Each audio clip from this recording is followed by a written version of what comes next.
Добрий день, Good morning, everybody, dear colleagues, entrepreneurs, G-men, NGO people, everybody who cares about OSH. I'm happy to see you all alive, and it doesn't sound like a platitude because right now, not everybody enjoys this kind of thing. We have been lucky, we're still around, so we need to make sure that this luck would be enjoyed by other people, our co-workers, fellow colleagues, loved ones, and family members. So we're going to open up a conference devoted to the OSH Day. I am Dmitry Matvichuk, the editor-in-chief of the OSH magazine.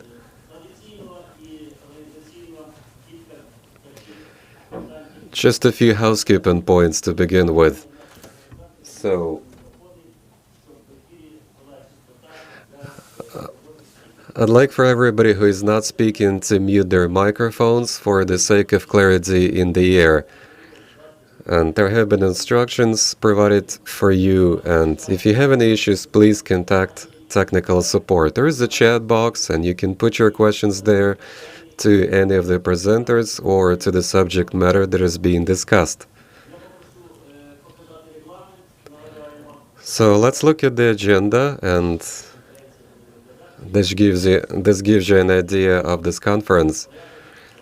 So that's the agenda, and it will help you see what is this all about. There will be keynote presentations, there will be comments from practitioners. In the end, there's going to be a competition of children's drawings, like OSH in the eyes of children, through the eyes of children.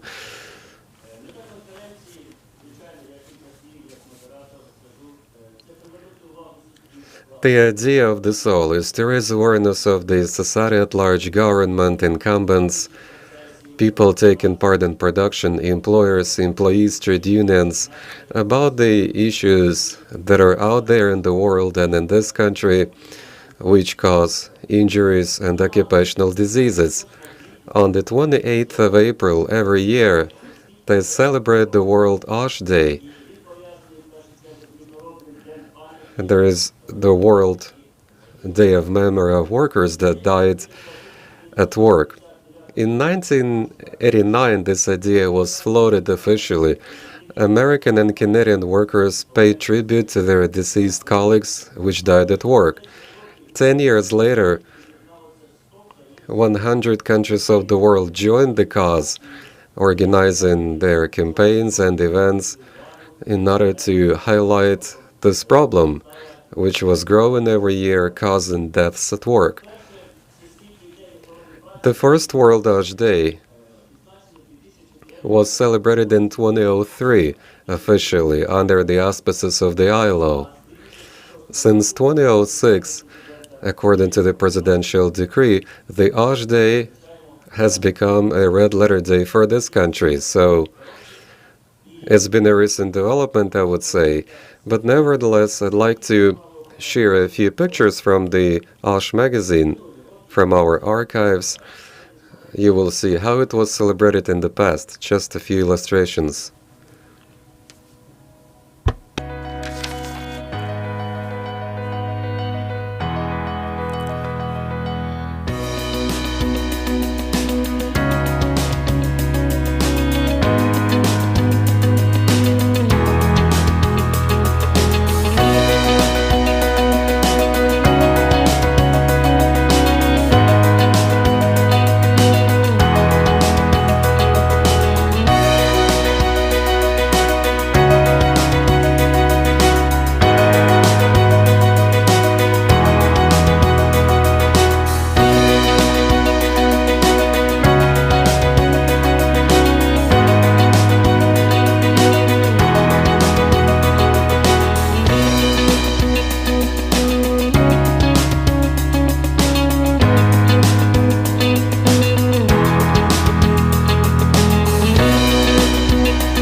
Ну, ось так ми здійснили невеличку екскурсію. So it's been a flashback to the events that were conducted in the past, and nowadays, for the second consecutive year, everything is done differently because of the COVID pandemic. But still, I'm happy to see that we can get together, exchange opinions, and keep in touch with each other. So we're doing this virtually online, but partly it's offline. So we're offline as a studio, but most of you are on the other side of the screen. I can see people keep signing up, and it's a few hundred people that have been taking part in this conference at the moment. Today we're going to have Ruslan Ovcharenko representing Ministry of Economy, Trade and Agriculture. He's coming right up. Igor Degnera, Deputy Chair of the SLS of Ukraine. Also, we are expecting our friend Antonio Santos to come. He runs an ILO-led project in Ukraine. Evgen Dropyatый, Deputy Chair of the Joint Trade Union body, representing pan-Ukrainian trade unions at the national level.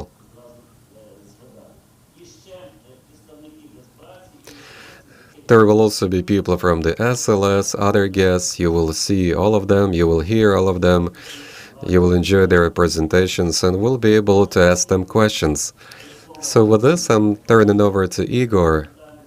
He will make an opening address for the conference. Hello everybody, and I'm happy to be here starting things up at the conference. It's been a traditional event, as we can see, and within this minute we have seen what was going on over the last decade, and those events were traditionally conducted on the OSH Day, World OSH Day, and the entire professional community on that day can get together and address relevant points, outlooks of development, enabling safe and healthy work conditions for employees.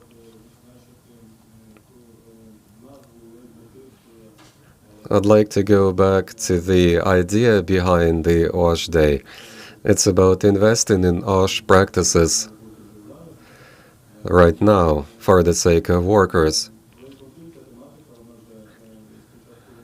It's been a leitmotif, and it has been picked up earlier this year. There have been many discussions around this. Overall situation in this country and in the rest of the world is quite complicated economy-wise, and there is always a question about how can you think of increasing investment amounts in the OSH, but we're not necessarily speaking about financial investments. We're thinking of investments in terms of knowledge and practices, expertise, so that even in these trying times, there would be benefits from that. Things are changing rapidly these days. This kind of event would typically be attended by many people offline, and this line we have to be doing this online. And it has become quite a customary way of doing things these days. The Ukrainian SLS since 2019 has done a lot of work in order to increase investments through knowledge and expertise of inspectors for the sake of better OSH practices at work.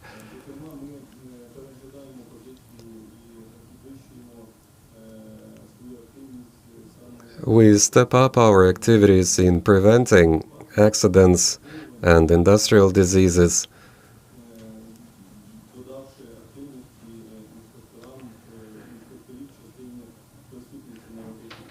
Inspectors can have a better presence at the workplace, sharing important information and guidance.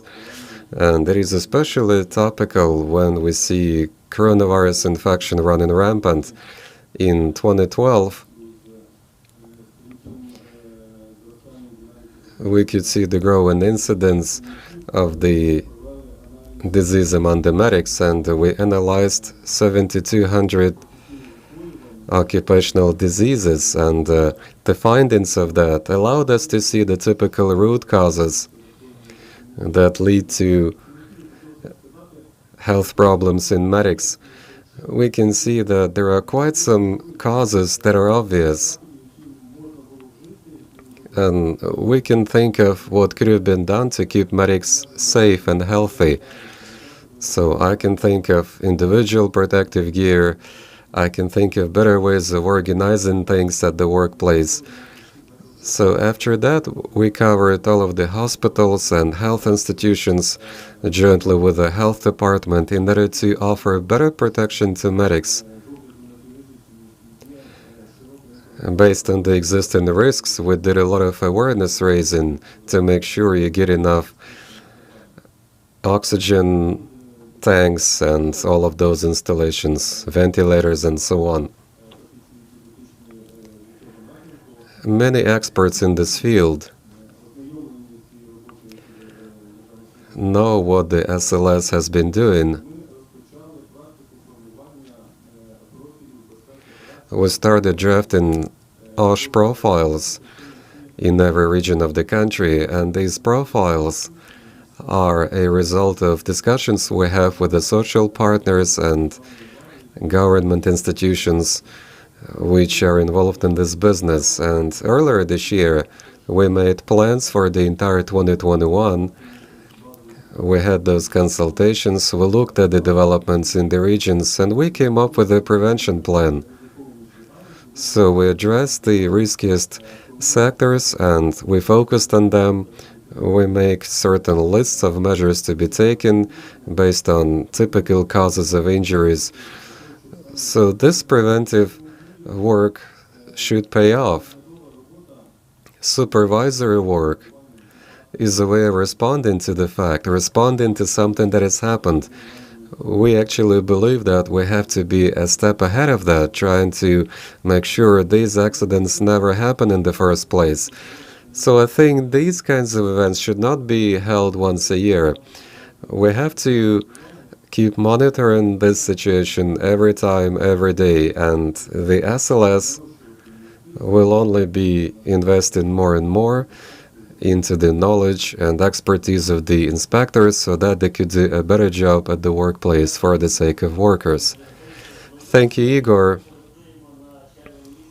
Somewhere in June, we're going to organize a big conference that we used to have previously every year, and your support will be appreciated, and these kinds of messages will allow people to get the idea and better appreciate the problems we're facing. We're happy to welcome Mr. Ovcharenko, representing the ministry. He is responsible for the OSH policy. You're welcome. Hello, dear colleagues, and everybody who is taking part in this event today.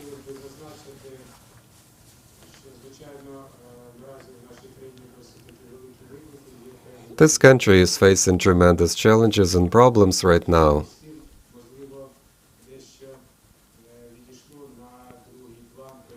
And somehow OSH may have been put in the back burner.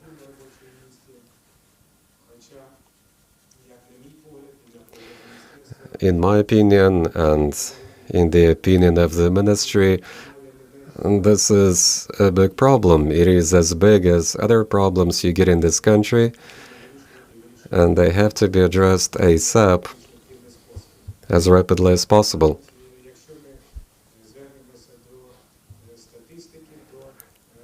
Statistics suggest that the death toll at work in 2020 is higher than the death toll in the ATO.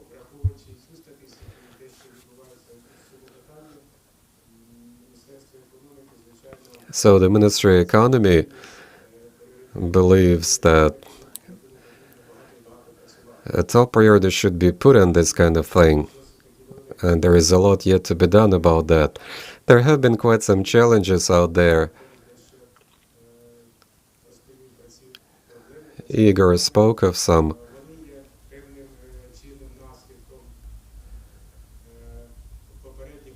And they result from the previous practices.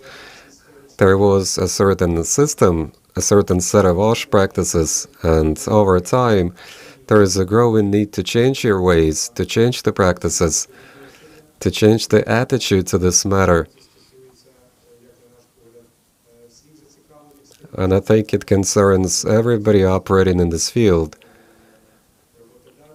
Employers, employees, trade unions, government authorities. So it is something that concerns everyone, because every day we are at work and we face those kind of challenges.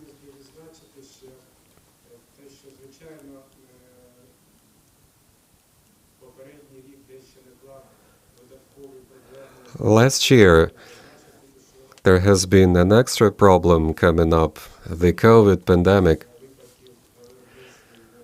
And there have been particular cases in the healthcare sector, and it only made matters worse. So we could see the growing number of these cases, and some of them were lethal, unfortunately. There have been issues with the economy, the economic status of the SLS, because the paycheck and funding and facilities that we have are not enough, and they do not allow inspectors to deliver the best performance. So we still have staffing issues. We could see that there is an outflow of professionals, professional inspectors.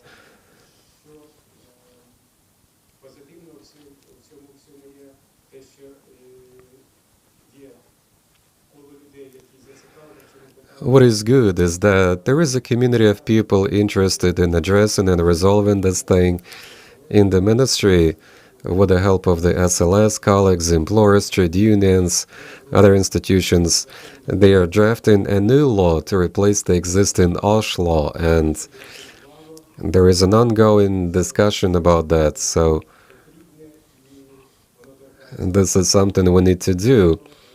It's a cross-cutting issue to me. Sometimes there are arguments that you see along the way, but it means everybody cares, everybody appreciates the importance of this thing. So there is a need to profoundly change practices in this field, and hopefully in this new law, all of that will be duly reflected.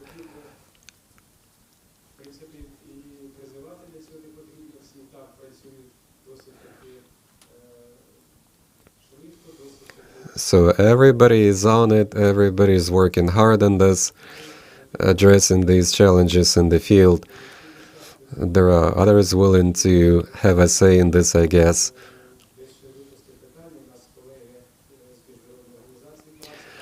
And the ILO colleagues are also on it. They take an active and immediate part in this.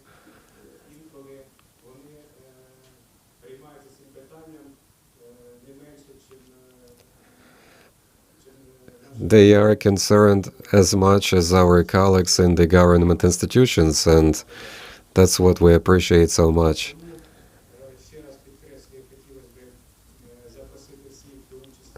So once again, I'd like to invite you all to have a discussion of this. Some work has been done, and we are on the finishing straight. So this draft law will come through very soon, and as I said, the idea is to change the way in which OSH practices are implemented in the world of work. Thank you so much, Ruslan. You rightly say that we are about to start making those kinds of changes, and everybody's waiting for that, especially employers, employees, and they are expecting positive changes. The representative bodies of social partners might have different interests, and we can see it, we know where it's at, and that's why it is so hard to finalize the legislative reforms. What is good is that the process goes on, so hopefully at the end of the day we're going to get an important product and it's going to be a good guidance for all of us. You also suggest that there is this ADO thing, and another ADO-like thing is the OSH field, because that's where you get quite a high injury incidence at work, and many people die there, and we have to take it seriously. As seriously as that conflict that is going on in the east of the country. Igor, back to you.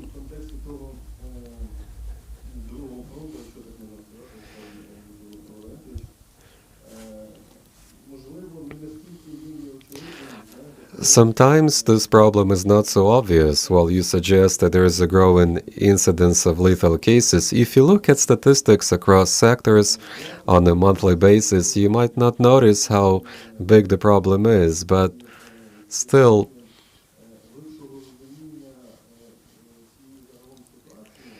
there is a way to appreciate this entire situation a great deal better.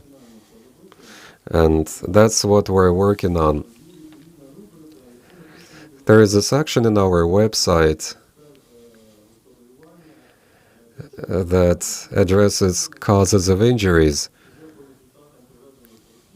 It is based on the results of investigations we have completed, and there is a clear way to see what's behind the injuries that have occurred. And over time, this will become quite an archive, a good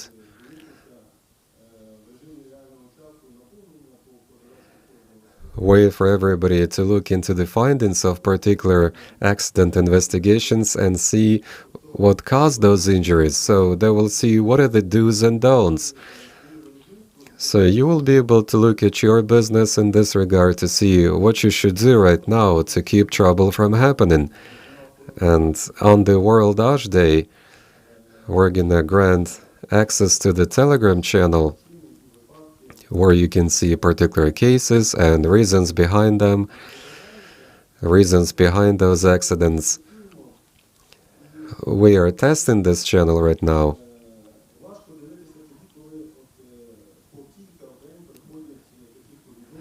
You get a few reports of accidents every day, and you can see what happened and why. And when you see it, you understand that if certain organizational measures had been taken, then this accident would not have happened.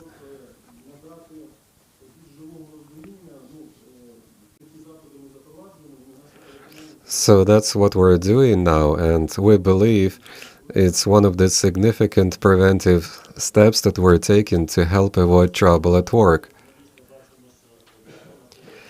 Yes, indeed, we can see that the SLS is changing. It's looking out for new ways of doing things,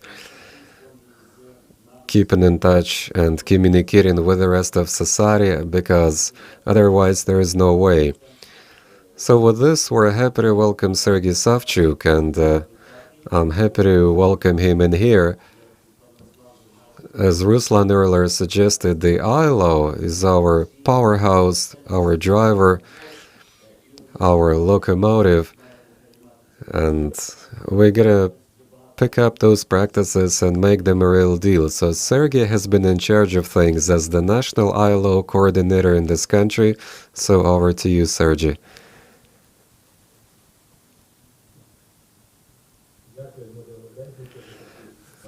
Hello, Dmitry, for those good words, and thank you for those good words. I appreciate the flashback, the video you have shared with us. We can see how they used to celebrate the OSH Day over the last decade. And we have seen quite a quality change in these images. So this video allows you to see the changes that were happening over the last decade. Every year it was done more and more professionally, profoundly. So every time it would be something that would catch the eye of many people, experts, and everybody else interested in OSH.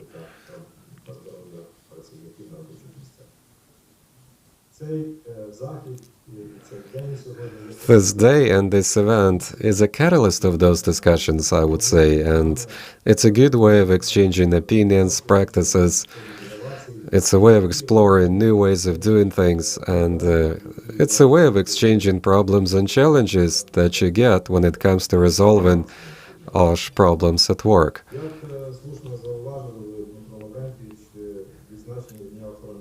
Celebrating the World OSH Day is an important development, and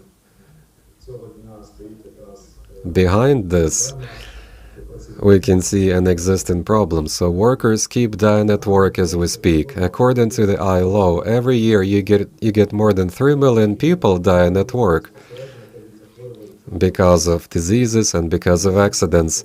374 million suffer from non-lethal accidents. So when people go to work, they do it in order to make a sustainable living for themselves and their families, but they can lose their health and even life there, and that thing should not be tolerated, and we need to respond to that. We keep on saying that OSH at work is an indispensable part of decent work. It is also a part of sustainable development.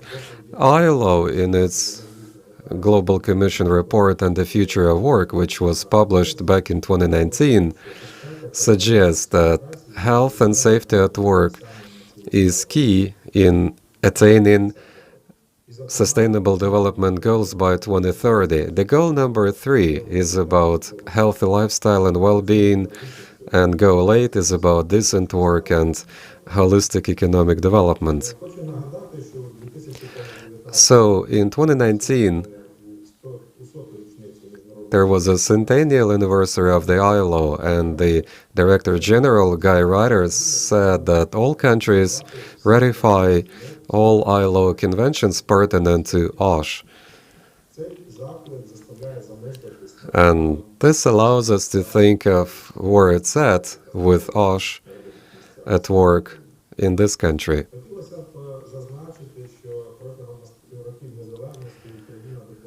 Ukraine, since it has become independent, has been trying to become a part of international standards in OSH. And I'd like to allude to some of the instruments. Convention 155, OSH in production, 176, OSH in mining sector.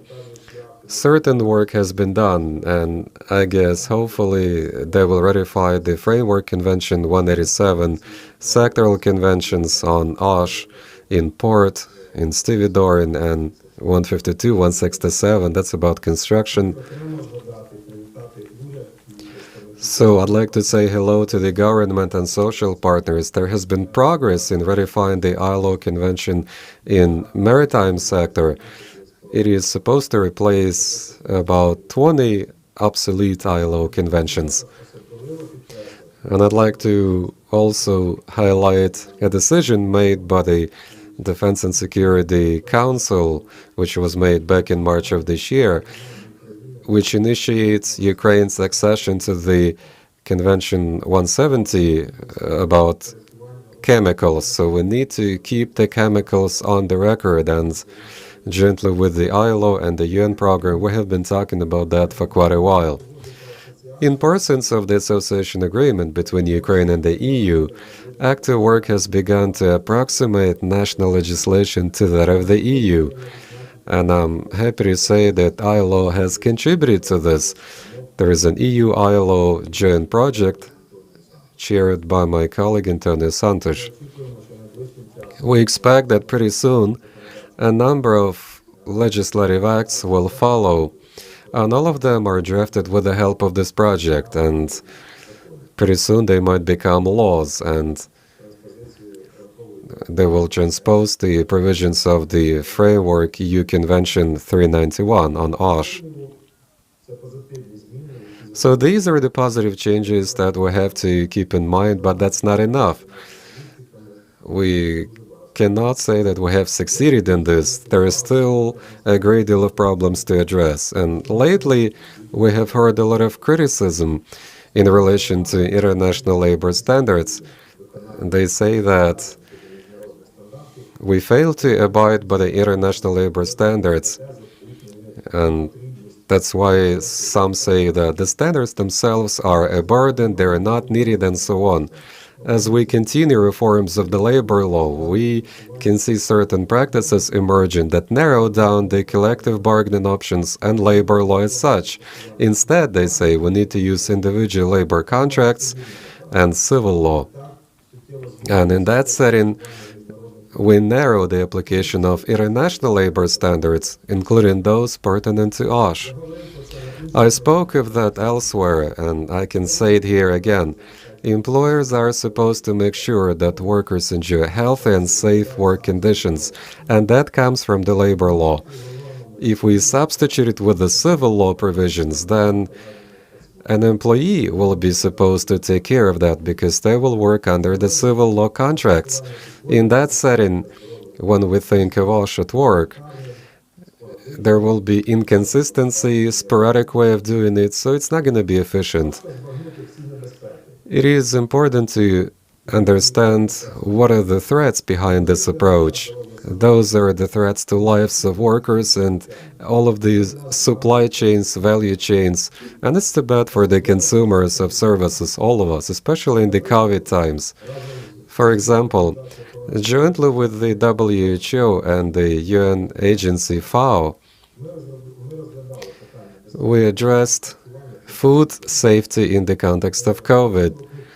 And the findings clearly suggest that if you fail to abide by the OSH in one of the parts of these supply chains, may hurt all the rest of the parts of the chain, and at the end of the day, it will threaten health and life of workers across the board. And the same is true of the consumers. I cannot think of the healthcare sector in which every employee will have to take care of their own safety and health. I cannot think of the consequences it will lead to. Hopefully it will never happen, because European and international labor standards are about something else. It's totally different. ILO thinks that right to safety and healthy work conditions should be on the list of fundamental labor rights. If it happens this way, then it's going to become a part of the list of key rights, fundamental rights. It will be featured in all contracts Ukraine has signed or will sign. So apart from the legal matter, it will become a matter of fair foreign trade.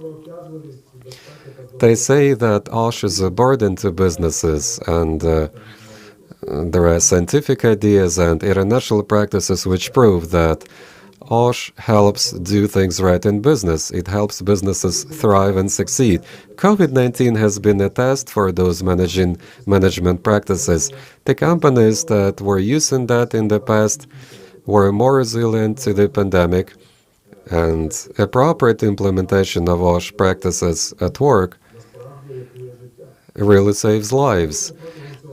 So in this event, we're going to have a chance to take a look at successful business cases and see what sustainable OSH practices do at work, what benefits they produce. The ILO will be standing by your side in this endeavor, and right now in 2021, safety and health at work remains the core activity of the ILO.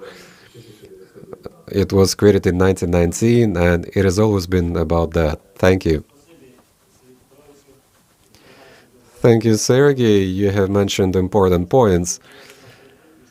We're doing this conference on the eve of this Red Letter Day so that all of the experts could get all of these points, messages. There will be other events conducted in particular businesses and organizations, so everybody should be on the same page. The ILO is working really powerfully along these lines, so I'd like to turn over now to Antonio Santos. He will do his presentation. He is a big friend of ours, and he's my personal friend. Many people in this country can say Antonio is our friend, so he has been able to blend in so well with our community, and he really cares. So he will speak about sustainable OSH practices and what investments are needed. So you will find the interpretation. Okay, Antonio, you're welcome. Добрий день всім. Good morning to everybody. In my own name and on behalf of the ILO, thank you for your kindly invitation to be here. It is really a pleasure to share some thoughts about this. And I would start by asking you, why in the hell are we spending our time here today? I think the answer is pretty obvious. And the ILO put it very clear. Work kills more people than wars. Can you imagine that? We all work in order to earn money, to sustain our family, in order to feel some sense of recognition, of contribution to the community. But there are a lot of people that are dying working as we speak, as already Sergei mentioned. From a global workforce of 2.84 billion people, around 2 million and 800,000 die every year, which is incredible. Around 2 million people die annually of occupational diseases, and about 400,000 or 500,000 people die every year in around 270 million work-related accidents. That has to stop, really. That has to stop. And we have to address it, and we have to solve this problem, and we have to do anything that we can to prevent that from happening. Because this is the negation of the work itself. It's like we are not going to work, we are going to commit suicide. And there is some regulations in this country that pay us more to do that, to expose ourselves to higher risks, which does not make really any sense. So we should really think about that. I would stress that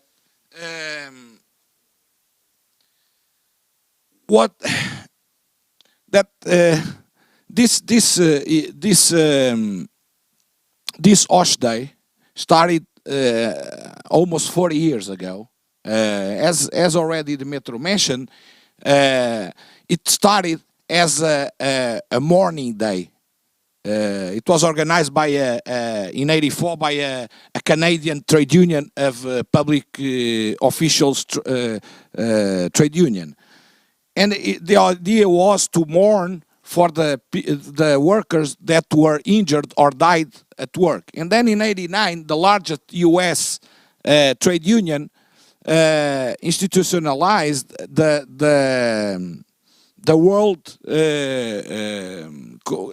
World Commemoration Day of the workers that of the hundred thousands of workers that are injured and die every year.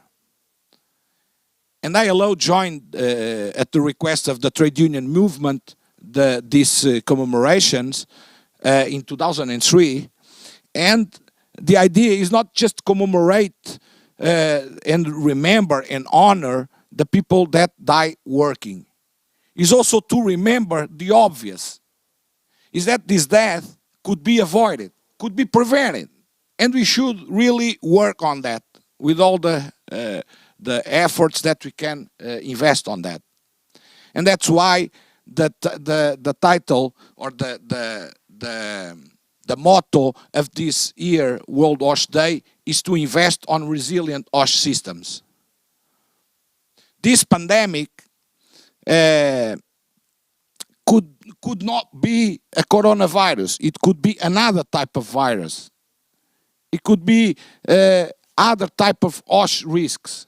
The truth is that this pandemic had at least one advantage, which was to put on the table, on the political table, the importance of OSH.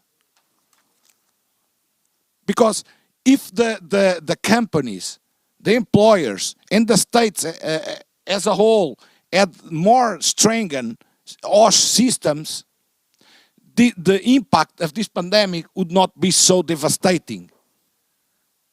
People wouldn't die, so it would not kill so much people, and it would not imply the business disruption that we are seeing every day. And that's the truth is that OSH is always, it was always on the soul of the ILO since its constitution, as already mentioned by Sergei. And I remember in 2017, right before I came to Ukraine, I participated in an international labor conference, and I was struggling at that conference as a expert appointed by my government for the inclusion of the OSH as a fundamental principle and right at work. And it was very tough discussions within the ILC, and it did not pass. I was very frustrated with that. But now the things seem to be changing, and as you can see on the centenary declaration that Sergei mentioned before, OSH is now considered a decisive and essential element of the decent work. And the government body already discussed the consideration of OSH as a fundamental principle and right at work. And that is crucial, because there is nothing more important than our life. So it has to be a fundamental principle and right, of course. And I will see it through. I think we will manage to do so. And that is a huge boost on the promotion of OSH around the world. But what brings me here today is just to address what really is a OSH system, because we are talking about OSH systems, investing in OSH system, in resilient OSH system. So what is really a OSH system? Well, a OSH system can be seen in two perspectives: on national level, and on a workplace level. At national level, an OSH system, they are defined in ILO Convention 155, on ILO Convention 187, and also on the European Union OSH Framework Directive 89391. And basically, OSH system is a system that ensures the effectiveness of the right of workers to have safety and health working conditions. And is a system that includes both laws, regulations, collective agreements, and guidelines on OSH. That includes national authorities responsible for OSH, for example, SLS in Ukraine, mechanisms to ensure compliance with the laws, which is also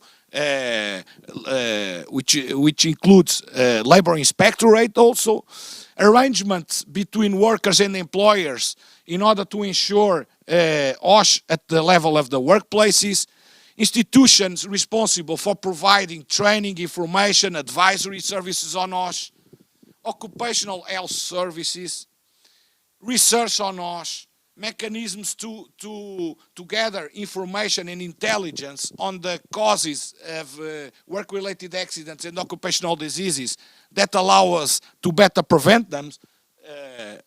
Igor Degner already talked about it. And also schemes of cooperation, of better cooperation between labor administration, social security, and insurance schemes in order to provide social protection and support to situations in which there are injured or people being victims of work-related accidents or occupational diseases.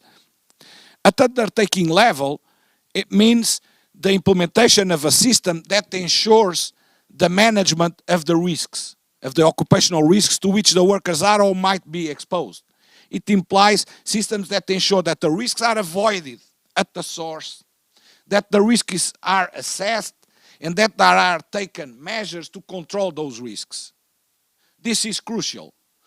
And in this system, within this system, the employers have the sole obligation to ensure the health and safety of the workers in all aspects of the work. They are required to ensure that the workplaces have occupation, that workplaces are able to provide safety and health services to the workers, that the workers are provided with the necessary training and information on OSH, that the workers are consulted and participate in the decisions regarding their OSH, that emergency response systems are in place in order to address emergencies at the workplace. Also, that the workers' health is surveilled and monitored. And finally, that there are means, that the employer provide the necessary means to prevent and protect the safety and health of the workers, mainly in terms of collective protective measures and personal protective measures. So what is then a resilient occupational safety and health system? A resilient OSH system is one that is based on international standards, namely on ILO Convention 155, ILO Convention 161, ILO Convention 187, and is also considers the EU OSH Framework Directive and the other individual directives regarding specific risk, specific sectors of activity, and specific types of workers. It is also in order to be resilient, such a OSH system should result from the continuous social dialogue between the government, the employers' organizations, and the workers' organizations, either at national level, but also at the regional level and at the level of the workplace floor. Also, it should be framed by an adequate OSH policy that ensures the articulation and coordination of all actors of the OSH system at all levels, not only at the level of the employer and the workplaces, between workers, the employer representatives, the workers representatives, and the representatives for safety and health at work, but also at national level, that ensures the coordination between the public and private entities that constitute really the OSH system. And these private and public entities should work as a system to support the development of the occupational safety and health policy, either at national level and at the level of the workplaces. And this gathers the entities that are responsible for legislation, for standardization, certification, research, training, information, education, consultation, etc. Because the state cannot expect that an employer provides, for example, provides training to the workers if there is no scheme in the country that allows to certify public or private entities to provide those trainings. And that does not ensures the proper certification of the qualification of the trainers themselves. So this system should work closely in order to ensure that the OSH system at the workplace will function. Also, this resilient OSH system should also prevent, mitigate, and ensure preparedness for crises and their adverse effects, like this pandemic crisis.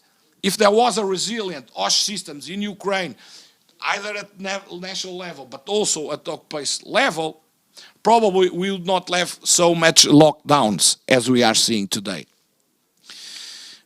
Also, this resilience of the OSH system should also be based on the identification, assessment, and control of occupational risks. It should integrate systems for response and preparedness to emergencies, and should be able to compatibilize the need for ensuring the safety and health of the workers, and at the same time ensure business contingency and continuity management. How to do so? Well, we need to invest, and this investment does not necessarily require financial investment, as already pointed out by our colleague Igor Degnera. We are in a very important moment in time in Ukraine, where, as you know, there is being discussed a OSH draft law aimed at transposing to national legislation the EU OSH Framework Directive 89-391.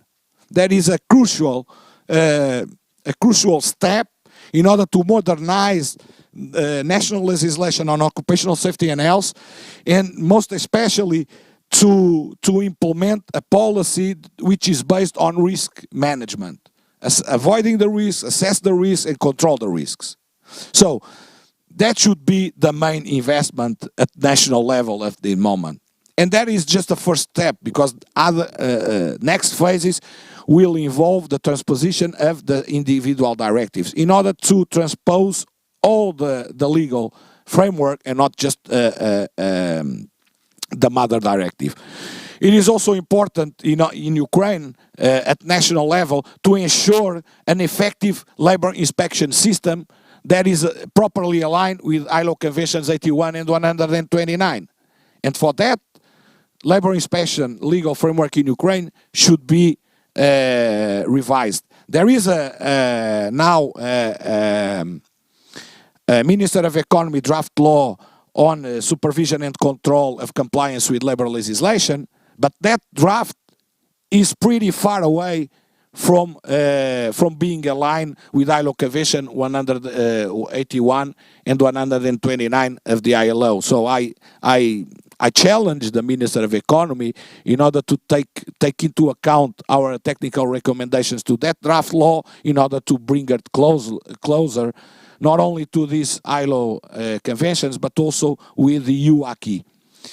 Also, it is necessary, in order to improve OSH in Ukraine, to ensure the proper work of the National Tripartite Social and Economic Council, in order to really stimulate the social dialogue in what comes to legislation, either on OSH or in labor relations. So you have the structure, so you should use it. You should revitalize it. Also, it is important to boost the organization of the training system in Ukraine, and also the health systems in Ukraine, in order to support the employers to ensure the training of the workers and their health monitoring. It is also important to stimulate research on OSH and to improve the system of collection, notification, recording, analysis of data on occupational diseases and work-related accidents. And finally, to reinforce collaboration between labor administration and social security. At the undertaking level, and to conclude, it is important in order to develop resilient OSH systems at the workplace level, that the employers really formulate and implement plans to prevent occupational risks. And those plans should be based on risk management, risk avoidance, risk assessment, and risk control. They should ensure the existence of OSH services provided to workers within workplaces. They should ensure that workers have adequate and proper training and information on OSH. They should ensure the consultation and the participation of the workers in the decisions regarding their OSH, mainly through the workers' representatives for OSH and also through OSH committees. They should ensure the health surveillance of OSH of all workers, and they should implement the necessary preventive and protective measures to ensure the health and safety of the workers. And once this all is done, I'm pretty sure that Ukraine will be proud of the decrease that it will see on the incidence rates of fatal and the serious work-related accidents and occupational diseases. Thank you so much for the opportunity. I wish you a very fruitful and productive session. Thank you, Dimitro. The floor is yours.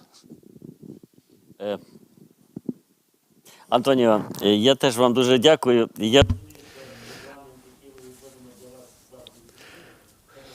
Well, thank you so much as well. We never have enough time for everyone at an event like that, but on the 28th, Antonio, you're welcome to join a marathon, and there you will have more time. You will be able to say everything you wanted. So we're going to continue this on the 28th of April on the World OSH Day. So I'm supposed to be keeping the time here, so I'd like to turn over now to a representative of the SLS. Actually, everything that is happening here is happening under the auspices of the SLS, and there has been support from the ILO monitoring adherence to labor law. So, Mr. Ignatov, you're welcome. He's the deputy chair of the department. It's a long name of the department, so I'm not going to say it. Okay, colleagues, hello. I wish everybody good health, and I'll be brief. As we know, the ILO convention carries three major objectives about labor inspection. Igor told us about some, but let me go over this again. So it speaks about government supervision.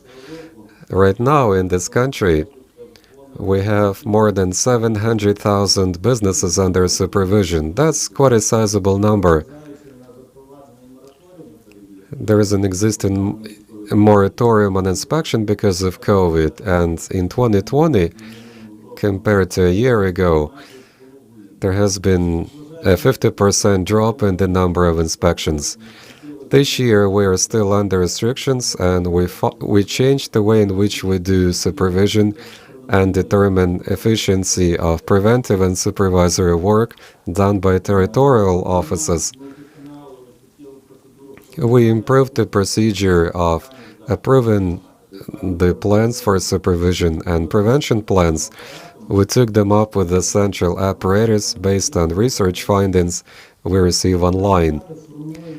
Our plans are based on the following criteria: the cause of an accident, signs of hazardous companies, technical condition of equipment, technology process characteristics, reports from citizens suggesting that employers breach the law.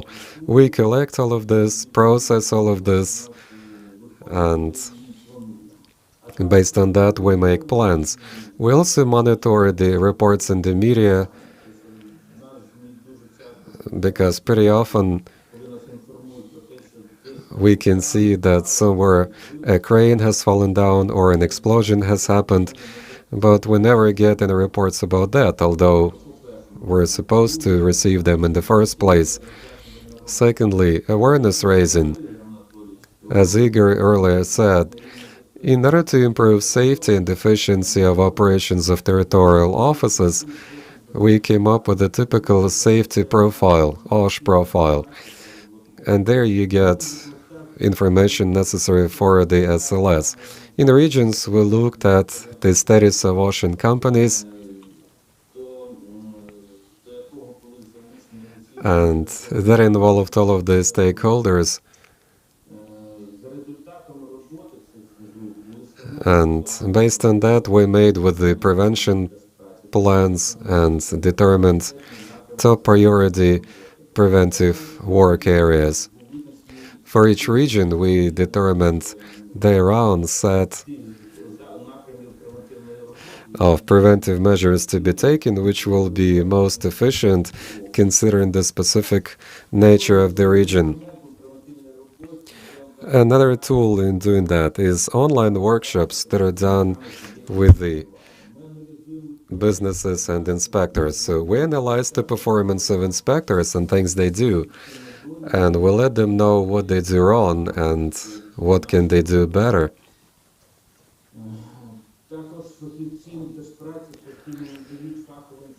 SLS experts receive updates and they do online consultations with employers and employees and their organizations. It is done in the central apparatus and in the territorial offices. For the sake of efficiency of prevention, we use our inspectors in technical consultations. They do it at the workplace, especially where elevated hazard is found. They're not speaking with the management or OSH officers. Well, you have to work with those as well. But technical advice should best be done at the workplace. And thirdly, we seek to improve existing legislation. Digitalization has become a buzzword in the things we do. So our management took initiative, and based on today's conditions, we drafted a routine for digital circulation of documents in the OSH field. These innovations suggest that we have to change our ways in OSH, like we can draft, store, use, and destroy different types of documents, which are regulated by many regulations, like knowledge, protocols, control system, access system, logs, and other records that are kept in companies. We believe that electronic circulation of documents in OSH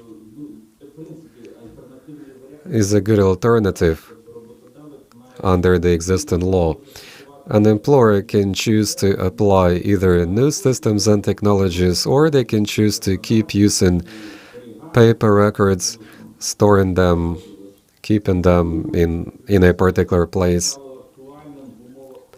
This has become topical in the pandemic time for employers. Employers have to use distant working.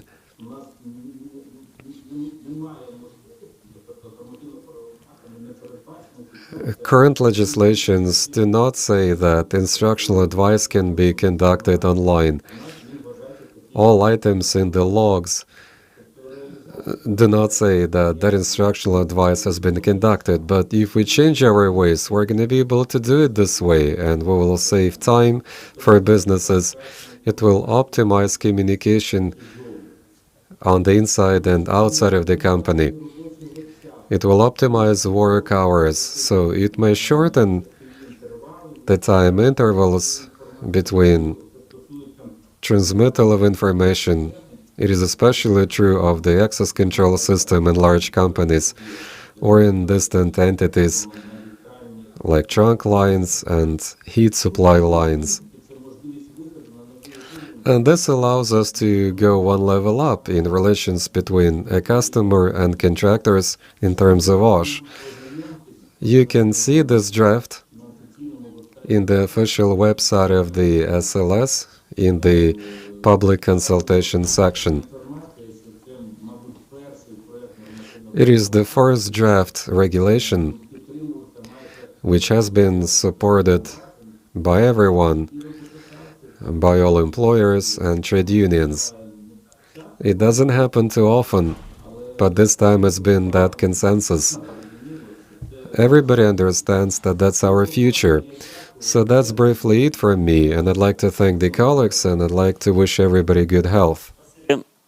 Пане Олександре, дуже слушно ви мені допомагаєте регламент вирівнювати, але знаю, що Thank you. I appreciate your brevity, and I know you have extensive knowledge in this. So, the conference that is coming in June will also address the electronic circulation of records, documents, and we're going to discuss that. We're going to try and see how it should be done. Everybody should be able to get the message. As a moderator, let me say that there was this acronym OSH. Well, it's safety and health, basically. There is a Ukrainian acronym, and not everybody can know it, but that's why I'm explaining this. It's a change. We used to call it differently, but now you need to know that this new acronym is the same thing as what you knew before. So it involves three actors: government, employers, and trade unions. By way of consensus, they find a compromise, a trade-off, and We're happy to welcome Evgeny Japiaty, one of those who represents the joint trade union body. You're welcome. Hello, dear colleagues and friends.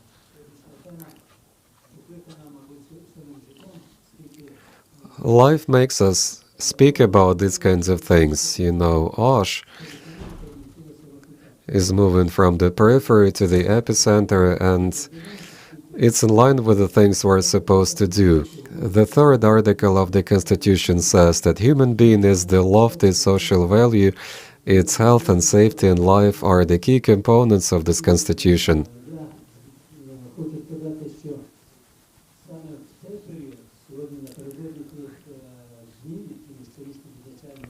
So every year we celebrate the World OSH Day and commemoration of deceased workers. And on that day we typically see what has been done and what has been done this year in particular. The economic crisis caused by the pandemic allowed us to see existing challenges in OSH. 1 in every 3 workers face unsafe and unhealthy work conditions. Many companies fail to abide by the OSH requirements and the occupational health standards. In 2020, the number of accidents at work compared to 2019 was up by 58%. Lethal cases were up by 55%. The total cases at work that have been reported to us, including acute occupational diseases, those were up 7-fold, reaching 40,700. The number of reports of occupational diseases that were lethal were up by 25%, reaching 1,540. Insurance cases were recognized only in 16% of lethal cases and 42% of unlethal cases. It suggests that victims and members of their families, people that died at work, are not eligible for insurance payouts from the Social Insurance Fund, which is guaranteed by Article 43. Article 46 guarantees the right to Social Security in case of complete or incomplete loss of ability to work. So the workers and their families are eligible for that benefit. So let me now move on to my presentation. We speak about resilient practices. Federation of Trade Unions is one of the systems that does OSH work. The joint representative body covers 6.5 million workers. More than 50% work officially inside Ukraine. And that's a source of budget replenishment. It is something that creates the national product. These are the people that work and they are in need of protection. In the slide you can see that the Federation of Trade Unions features 4 million people, 45 pan-Ukrainian trade unions and 25 territorial trade union amalgamations.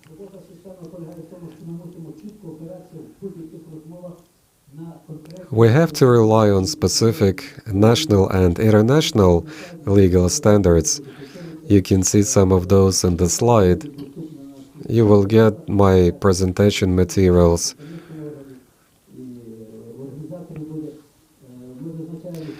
So we say that today this country has been able to pass a number of important laws on OSH, social insurance, collective agreements, labor code,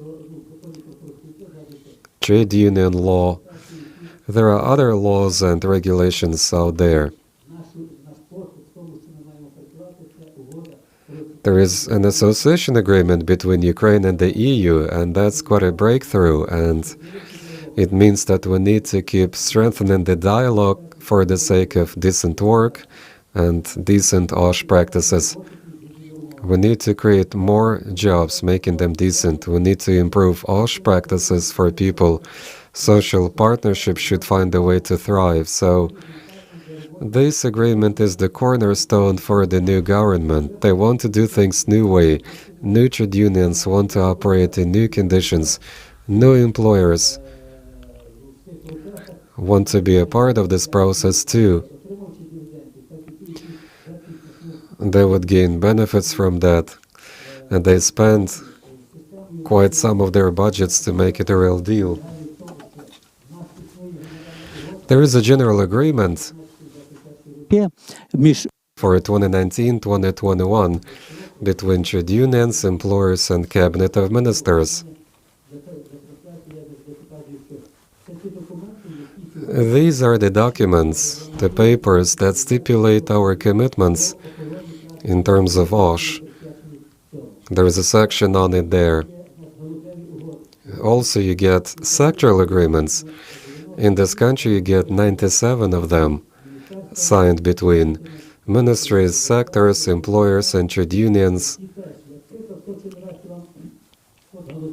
I can show you a sectoral agreement in the mining and metallurgy sector where a trade union operates. It shows that we're investing in OSH. So it says that the cost of OSH should be at least 0.6% of the proceeds from selling products. It is 30 times more than what is envisioned in the law on OSH. It says 0.5% of the wages and salaries fund. That's where the investment is. That's how we can make OSH a real deal. We need to make it a part of sectoral agreements. The Federation has 25 trade unions and their amalgamations, and they have territorial agreements.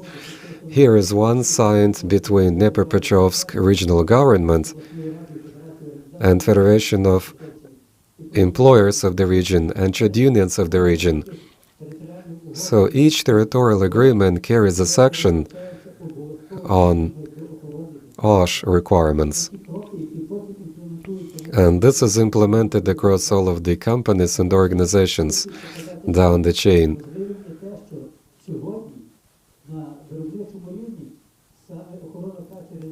In companies, OSH is a part of collective agreements. There is 51,400 collective agreements out there in companies and businesses.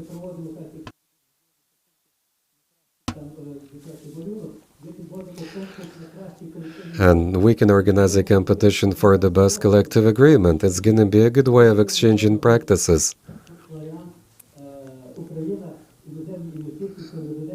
In Severodonetsk, it's an agreement between Ukraine and investors, and it's about foreign investments, and it carries a section on OSH requirements, what should be the OSH spendings, who should be trained, and how.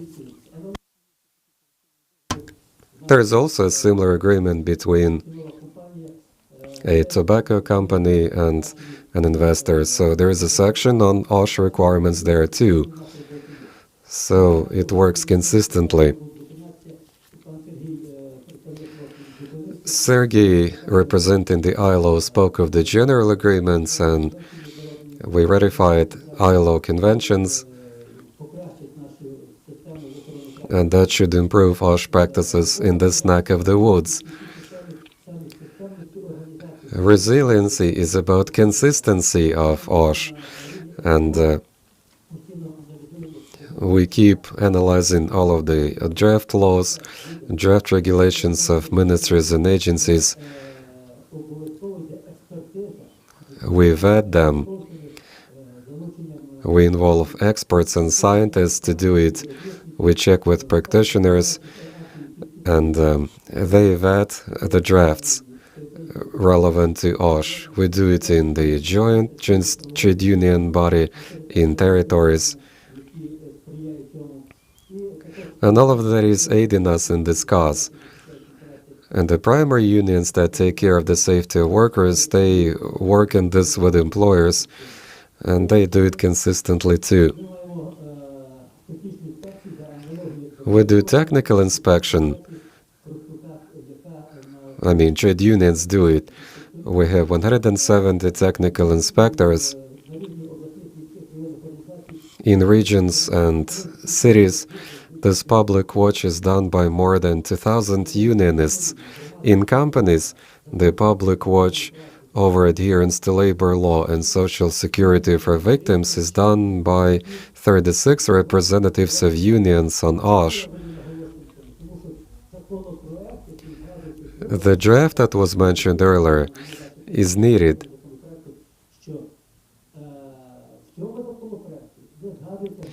But it doesn't mention public watch, it doesn't mention trade unions. And that's surprising. I'd like to show you that over 2020, we have been able to detect 65 violations as a result of our inspections.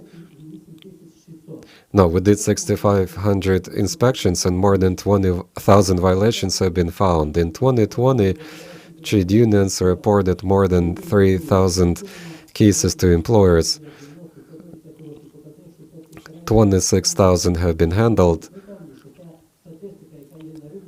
That statistics is there, and it does not reflect the way things are. Many information never gets reported. The EU carried out a study, and they see that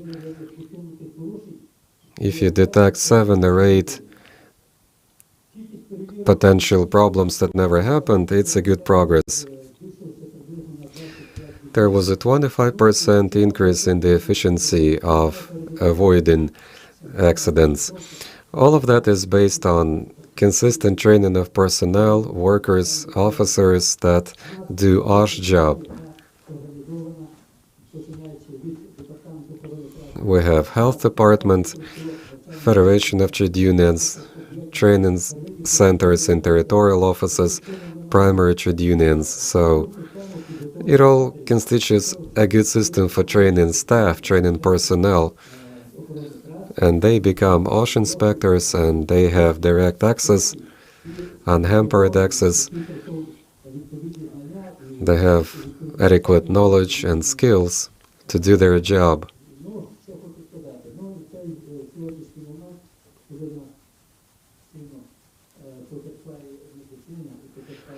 We can see extensive problems in the health sector and everywhere because of the quarantine. We drafted some recommendations about preventing COVID-19 from spreading on at workplace. You can find this material on our website. We keep producing that stuff all the time. We spell out there the key provisions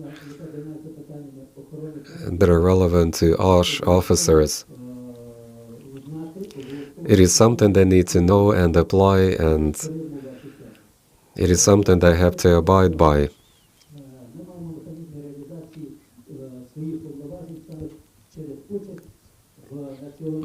We also take part in national institutions. In the Cabinet of Ministers, we take part in deliberations and discussions, and it allows us to address relevant OSH issues or some other issues. There are government committees where you can do it too. We have our people in the Supreme Council. We have an agreement with the SLS, with the Human Rights Commissioner. We're present in all international institutions.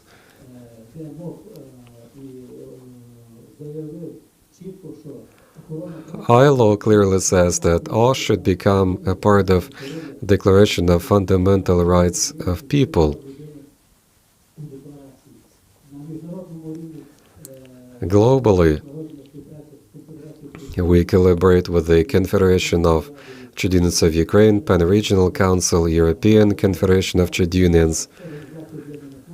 We also keep in touch with the UN, and also we work with NGOs under Ukraine-EU initiative. We and our fellow colleagues keep the social dialogue running.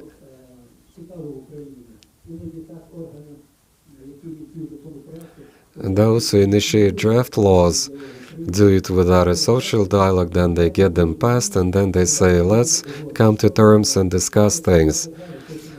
That's not the way to do it. If we abide by the supremacy of law, we need to do these things consistently and sustainably. We need to speak with those who face particular problems. If this is workers, then we need to consider workers in the first place when we initiate a particular draft law. Employers are only supposed to take care of controlling fiscal retributive missions, but there is no incentive for employers, and trade unions want to make sure that there's going to be an incentive for them. It should come from the government. It will allow to create decent jobs, and safety work conditions there. National Tripartite Socio-Economic Council is getting nowhere fast. By law, it is supposed to do its part of the job, but it doesn't. That's why we didn't have a full-blown social dialogue, and we did not draft appropriate regulations at the national level. Some of the informal sector could become formal, and then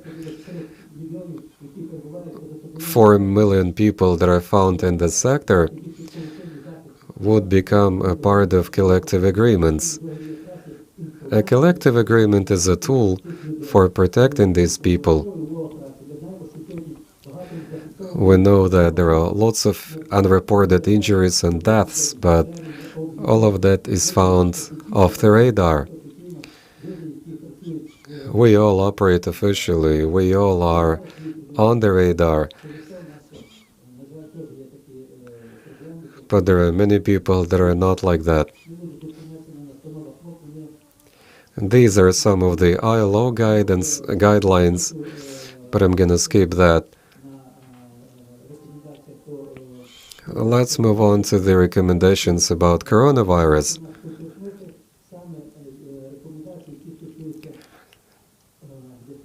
They are about distant working, teleworking, something you can do in the quarantine time. There are tips for those who are on business trips. There are tips for organizations to tell them what to do when people are sick and they found them sick at work. There are ways of investigating the infectious cases, and also there are ways to abide by the quarantine rules in order to avoid the spread of infectious disease. Speaking of the OSH draft law at work, I think we need to get the dialogue going, and we shared our proposals on 50 pages.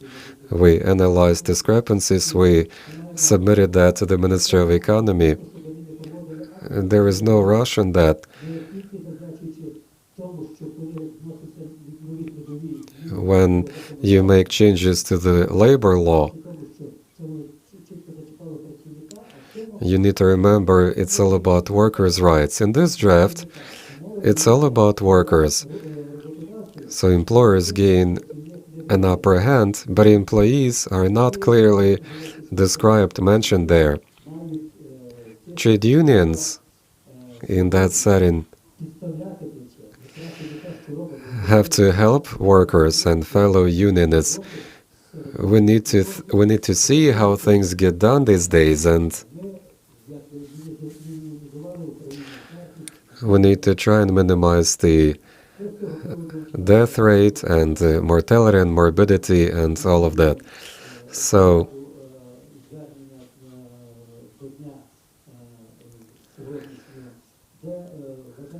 We're speaking about the World OSH Day, and I think that at the government level, concerted efforts of the government, central and local employers and trade unions will be able to make with safety and health for people at work.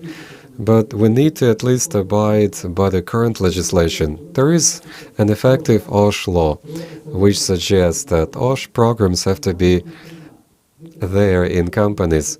We are expecting for the new law to come up, but in the meanwhile, we need to abide by the existing law consistently. We also believe that the national program on OSH should be passed, in particular for medics. In conclusion, I'd like to say that what we're discussing today is something that hurts every family. It hurts everybody. It can be metallurgy sector, mining sector, medics, whatever. They all are at risk. If we say that a human being is the loftiest value, and all of our laws say that everything that is done for the sake of people, then that's going to be the right way.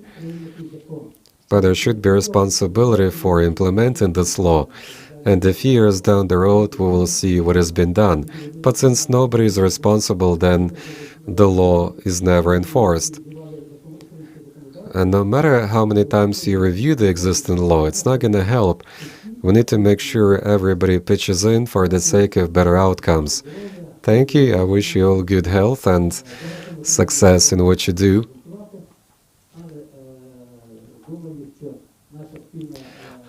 I think this collaboration will continue, and I guess this conference and the upcoming conference will be a good continuation of this discussion. So thank you so much once again. I'll see you around.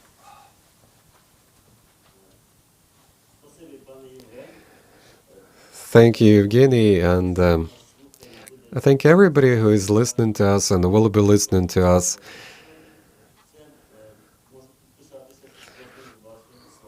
will be able to listen to all of the points you have made, and trade unions really care. That's what makes them stand out. They emotionally perceive all of these challenges, and they use the leverage they have, the practices they have under the law.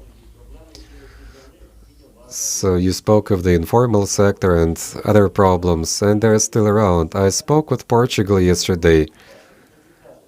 A man from Ukraine out there told me, your problem is informal sector. He gave me examples of what is done. People are sleeping under the tables, they're hiding here and there. And that's where it's at. We need to admit it.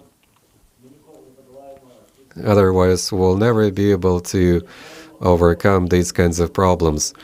The changes that we see are irreversible.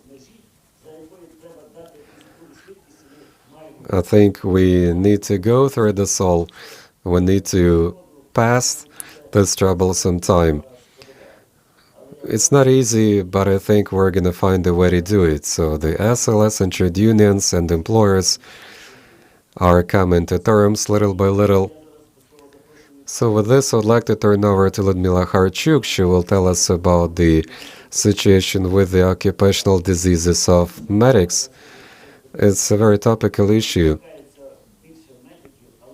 It concerns medics in the first place. Ludmila, who is in charge of this, has been able to see the growing topicality of this thing. You will see the presentation.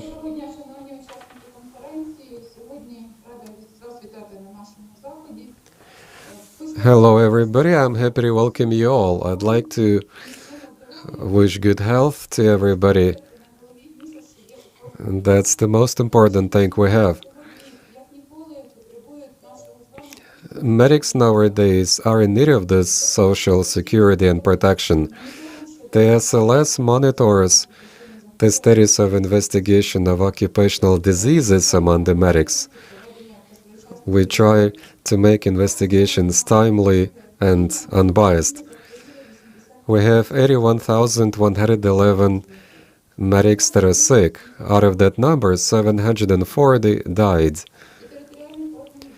Territorial offices of the SLS received more than 48,000 reports of infection cases of medics at work.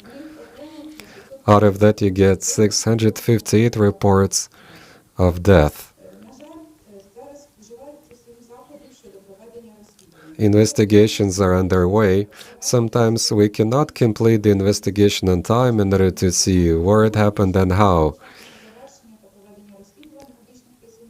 It happens like that because we never get timely information about epidemiologic investigation from health sector, and we do not timely get ME findings and reports. The most vulnerable groups are nurses of different types. Among nurses, more than 16,000 have been sick. 8,000 assistant nurses, then you get doctors in the primary health care like family doctors. More than 2,000 of those are sick. We investigated more than 22,000 cases of disease in medics. More than 5,000 cases are related to work conditions. Other 16,000 cases do not detect anything that has to do with the work people do. We completed investigations. It's more than 4,000 lethal cases. Half of them are work-related. 300 cases were not work-related.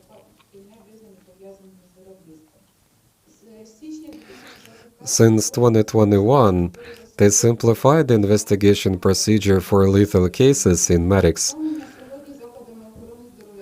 Health institutions without SLS people and Social Security Fund conducted 82 investigations. 51 out of that has been completed. 32 cases were recognized work-related cases. This procedure has not been 100% simplified.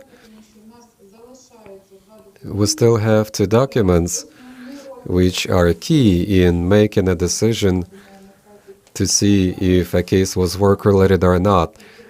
The findings of an epidemiologist and report of the occupational pathologist. We have a shortage of those in the country. In some regions of the country, there is none. In Kherson region, there is not a single occupational pathologist who could make a report on the place and source of the infection of a medic.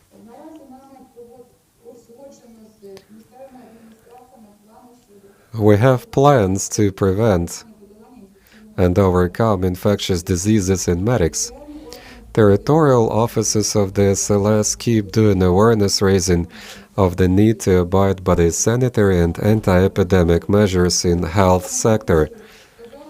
As Igor said, we monitor the causes of occupational diseases in medics, and the key reason is organizational malpractice, a failure to use individual protective gear. Then comes shortage of individual protective equipment.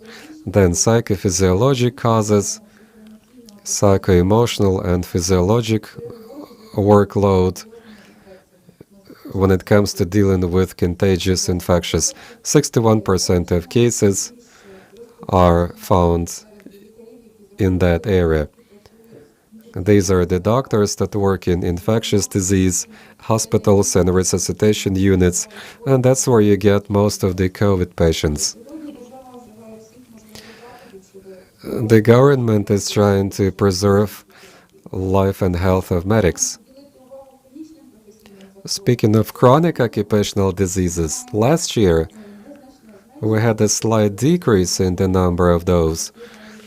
But if you think of mining sector, it's the leader in terms of incidence of chronic occupational diseases. Occupational chronic diseases can be seen at a later stage when it's hard to do adequate treatment and help a medic regain health. Chronic occupational diseases, as a rule, are detected not as a result of examination, but in most cases, 87%, the diagnosis is made when a worker has presented themselves to the clinic. Most of the chronic occupational diseases are registered in Dnipropetrovsk and Lviv regions. Preserving health and life is the key objective of the SLS. We try to keep on it. We try to do investigations on time, establishing the cause of the occupational disease, and we also try to come up with measures to preserve health and life of workers. Thank you. Thank you, Ludmila. I appreciate those updates. So you are there out in the front, and you are facing the threats that we're talking about. So I wish you success in this, and we rely on your proficiency and activity. So you really want to challenge this ongoing concern that we have here. So with this, let's move on. I'd like to turn over to Sergey Terevik, who is in charge of the prevention of insurance cases. The social insurance fund is used by employers. If the director and the accountant sign the paperwork to transfer insurance funds, in Europe it is done in a differentiated way. And also, they do it when something goes wrong, a trouble happens, and Sergey will tell us more about that.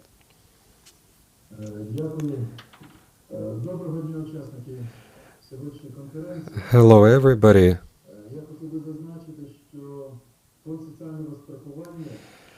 Social Insurance Foundation offers insurance for accidents at work by conducting preventive measures to prevent accidents from happening at work, as well as occupational diseases.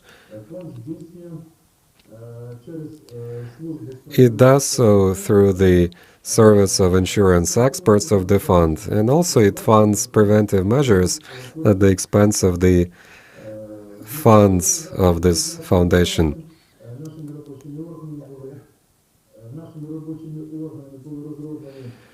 We have been able to come up with particular measures that will be undertaken. They have been okayed. We take an immediate part in all of the things that are done in this regard. So we need to be prepared to respond to the crisis at any point in time. We will see what has been done in December, what are the results, because the measures are supposed to be implemented over the course of this year. Speaking of investments in resilient OSH practices and health at work,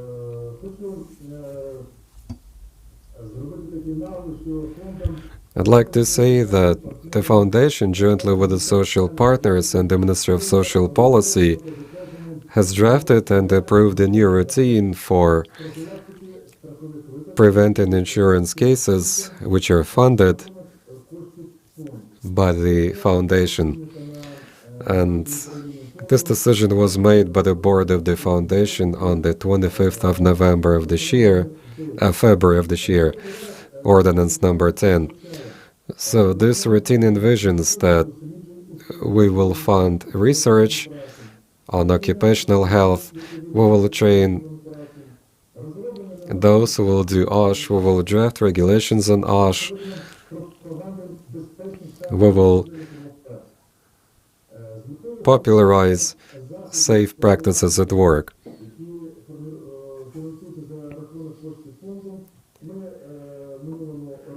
Last December, we sent letters to the ministries, research institutions, Federation of Employers, Federation of Trade Unions, in order to gain proposals to shape up respective measures. The board of the foundation is looking into these proposals right now, and everybody who can address OSH issues and has particular projects that could be funded, please share that with us, with the board of the foundation. We will look into that, and maybe they will be included on the list of things that will be funded by us. In this pandemic setting, we are expecting for these proposals from the health ministry and from research institutions which address OSH issues.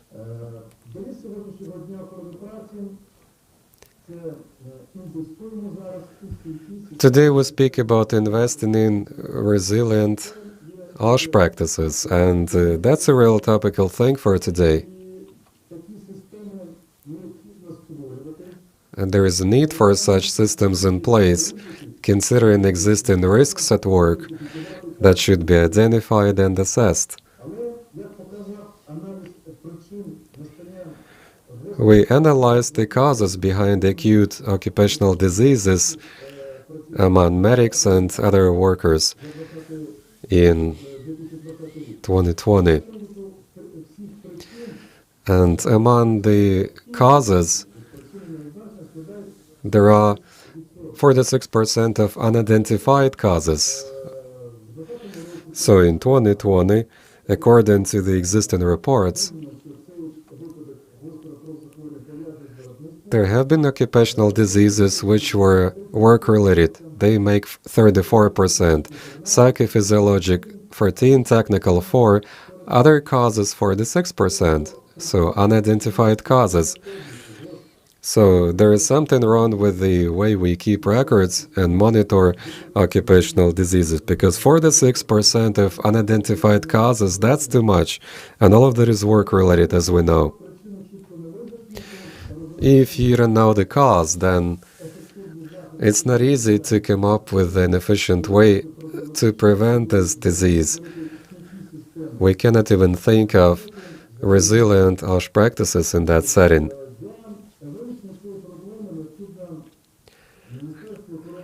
So the health ministry needs to quickly draft a classifier of events and causes that led to an acute occupational disease related to coronavirus infection.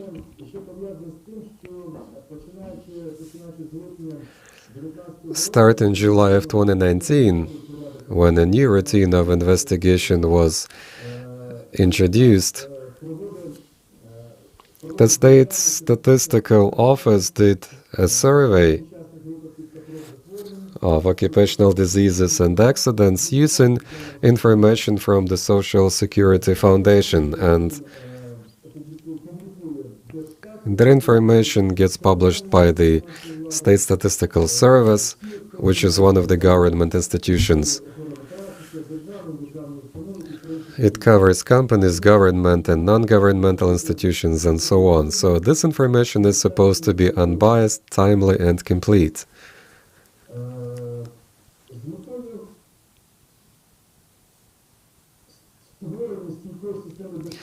For the sake of consistent OSH practices and health of workers, we need to nurture the national preventive culture in the field of OSH, which entails information and consultations. But in the current setting, we can hardly think about that.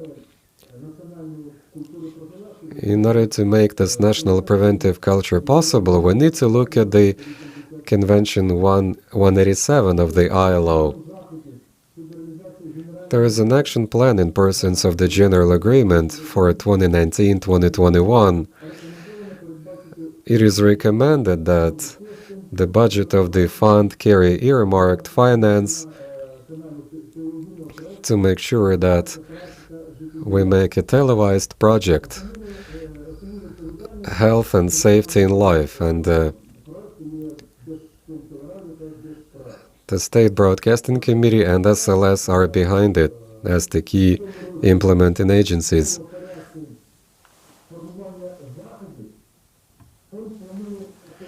In this regard, the fund is intending to work with the SLS to implement the project.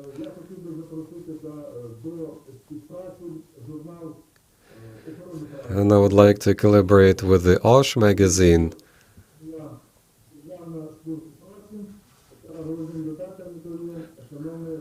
Dmitry is the editor-in-chief of that magazine, and I know the founder of this edition. They are an active and professional information resource. This magazine has been around for quite some time. You took part in implementing government programs in OSH. I remember this competition of OSH through the eyes of children, and I think the televised project that I mentioned could be a good platform for discussing topical issues of OSH, and it could significantly contribute to the national preventive culture in OSH. Thank you.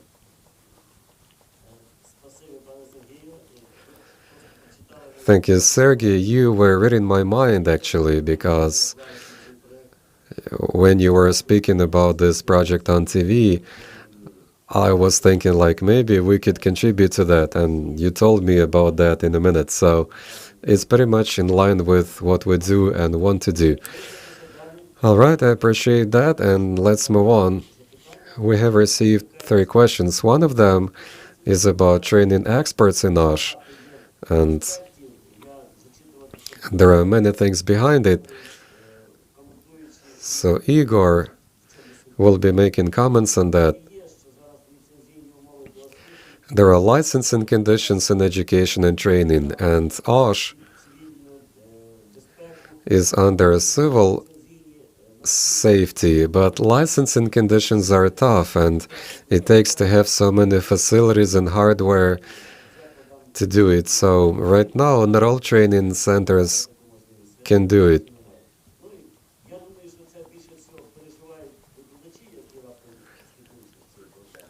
And some instructors have reported these kinds of problems, but I think it is something that we can see in the entire OSH sector.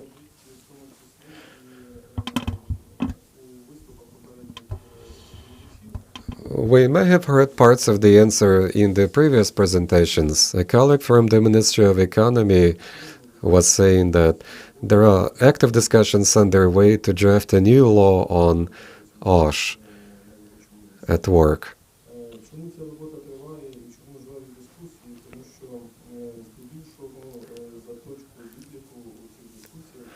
The starting point of those discussions is the existing OSH law. They try to see what's working good in that, what's not working good. So in that law, we have many positive provisions, but right now they look like formalities. I'm speaking of health examinations, checkups, global physicals. So they're done as a formality to put a check in the box, but they're not done the way in which they could detect early signs of a occupational disease. Same is true of the training people in OSH. So sometimes people get mailed messages. Some training centers do it this way. Then certification of workstations, workplaces. So sometimes you call a lab to see how much will it cost to get a workplace certified, and then they ask you, should we come over to your place or not? So all of that leads to the fact that Ukraine seeks to integrate with the European legislation, but these existing concerns really get in the way. And that's why we now have to review the practices in OSH. And the new draft law is about putting new requirements on OSH experts. I think right now we are drifting away from the Soviet principles of making requirements for particular occupations. And that includes occupational standards and all that. So I think at the end of the day, we're going to have occupational standards for OSH officers, and that's going to be a solid starting point for training institutions. They will do the training, they will make with the training programs, and so on. So we have to make these important steps in terms of changing the underlying principles. The existing OSH law has been around for quite some time in this country, but still we are far away from making it a real deal. I'm thinking of reducing lethal and unlethal injuries. Evgeny,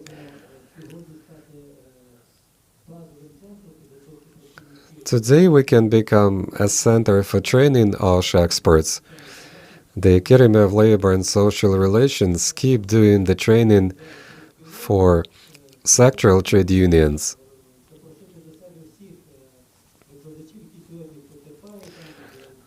So we can invite some of the instructors because they didn't have any work to do right now, and we discussed that previously with employers. So we have this academy in place, and we can find enough instructors with a respective background, and we can do it for our system, and we can do it for others based on a contract. So you're welcome to check with us. We've got these facilities. Thank you, Evgeny. I don't think university instructors will appreciate that, but that's a disputable point. Okay, we'll see. Your proposal has been made, and there seems to be a good idea behind it. There was a question from Natalia Borodina, and there is a question from Vadim Fedoruk. We need to look at the investigations and the causes, like what makes workers work and declare it in the informal sector.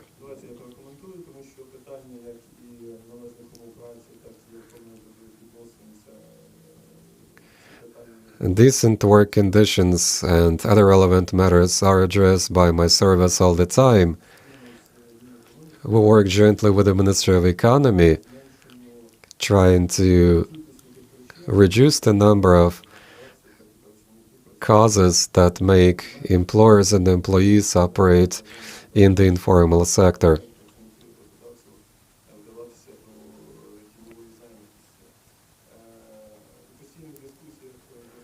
There are ongoing discussions with employers, and we can hear them say that there is a tax burden, the labor relations are overregulated, and it's so hard to administer employment relations, and that's why they choose to work informally. The Ministry of Economy initiated the labor law, and that sparked up quite an intense discussion in society. Nowadays, they're reviewing the concept of employment relations, and they make certain changes to the labor law here and there. There have been initiatives okayed by the Supreme Council introducing a flexible regime, flexible work hours, teleworking, and there are some other draft laws which will come up shortly, and they will be submitted to the government and Supreme Council.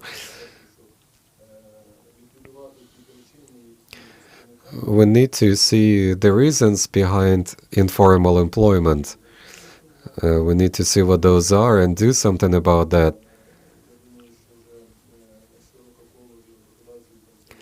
Many employers and employees have seen the efficiency of SLS activities in this. There have been awareness-raising campaigns. The project is involved. There is a national awareness campaign, Come to the Light, which covers Kiev city and regions. You get big boards, public announcements, all that.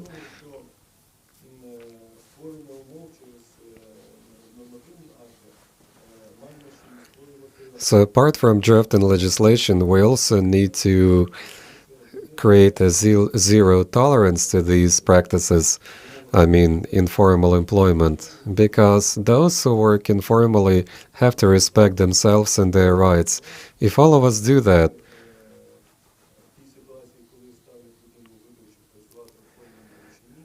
then everybody will be able to make the right choice, which is to work in a formal sector. One of my friend who is retired, he only spent 15 years working, and he tells me like, I have been working all of my life. Where did you work? I worked here and there precariously. Have you paid any contributions? No. But now you want to get benefits. So people just do not understand that you are paying certain contributions in order to get benefits later. It's not about having somebody pay and you still get benefits although you don't pay anything. In Europe, they do not respect those who do not pay. With us, it's different. The overall perception seems to be like that. They look at the SLS as a retributive authority, but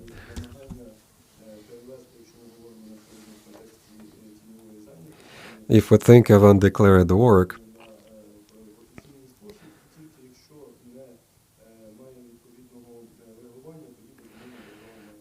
if there is no response to it, then the government should do something, and typically it's about forcing you to do something that is right. But in the SLS website, we would like to share some of the real stories in which inspectors' work is a benefit to the life of a particular citizen. That includes control measures and explanations, elucidations. If you look at that, you might think of it as made-up stories. But we cannot share the personal data. We cannot give you the name of the company or the name of the worker. But those are real-life stories. And they include inspectors' advice, awareness raising, and sometimes even control measures produce benefits that help people overcome their problems.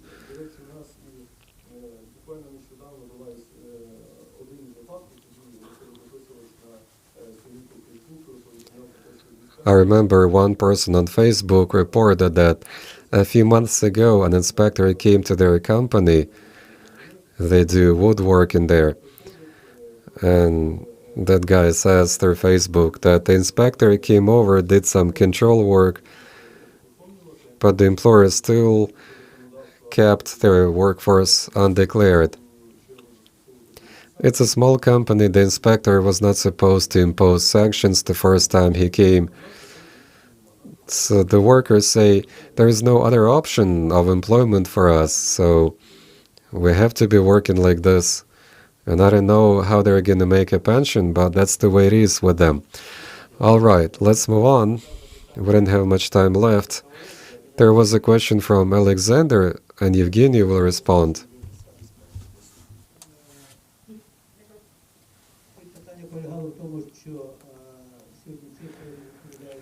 So, as you say, numbers fail to reflect the reality, but OSH Institute keeps doing research all the time,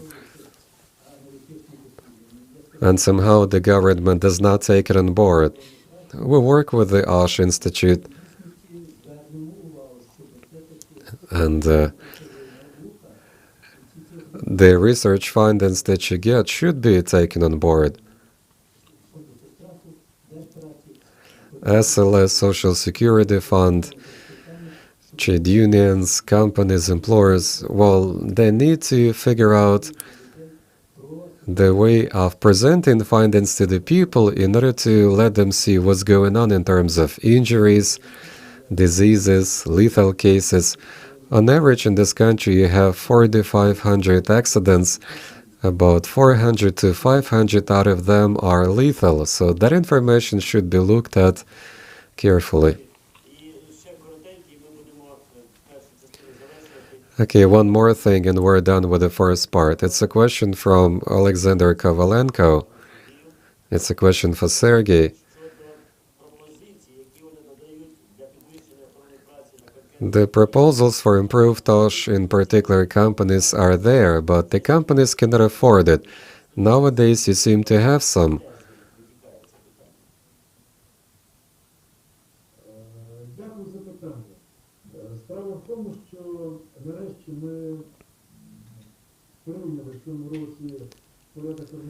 Earlier this year, we have established a new routine for preventive actions, measures. It happened on the 25th of February. And there are criteria and requirements on projects which should be funded at the expense of the Social Security Fund.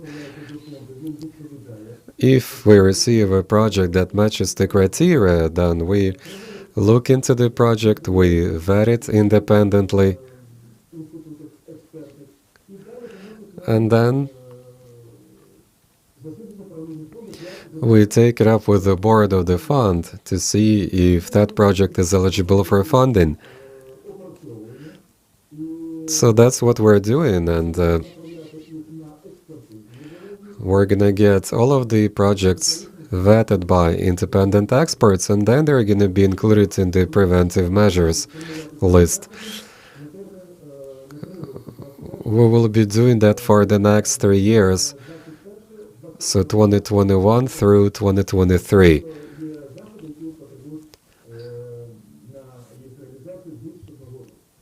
And we're speaking about the measures that are going to take more than 1 year to get fulfilled, implemented. Okay, thank you, Sergey. I got it. So it's not enough to propose a project. You need to have a good rationale behind it. You need to make it topical, expedient. You need to see efficiency of the funds you're going to offer to that project. All right, with this, let's take a 5-minute technical break, so don't wander off. There will be presentations by practitioners from companies from Krasnolymansk, Mukharsk. There will be Tatiana Badyak speaking from Nova Poshta. So we will see what people are doing, what are the challenges, and so on. And then we will announce the competition of children's drawings. We'll see the pictures and all of that, the gifts. So you're gonna have time to learn something and to have some fun. So let's take a 5 minutes break.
Ми продовжуємо нашу роботу. Хто All right, let's go on. And we are taking part in the online conference devoted to the World OSH Day, which will be celebrated on the 28th of April in the whole world. And let's move on to the practical side, and let's speak with the practitioners that are doing this out there in their companies, trying to make sure they do well with OSH under this pandemic situation. So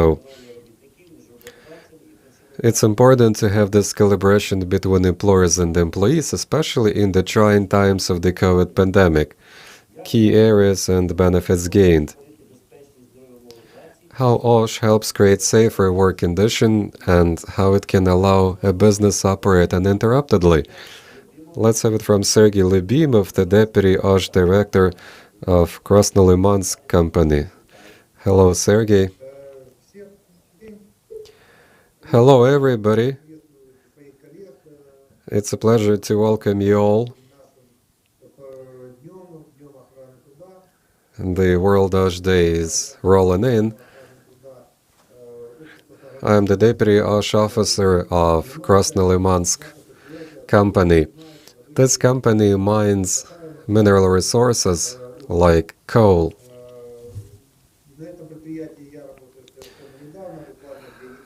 I have spent just a couple of weeks working in this company, and I'm happy to be able to employ the knowledge here that I gained when I was trained in the other company.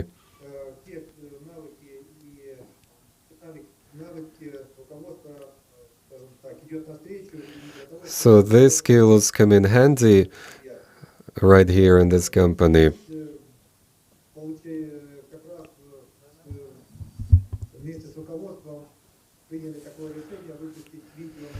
We decided to make a video about coronavirus. So my team have produced a video and we show it to the employees in this company. And also you can find it on Facebook.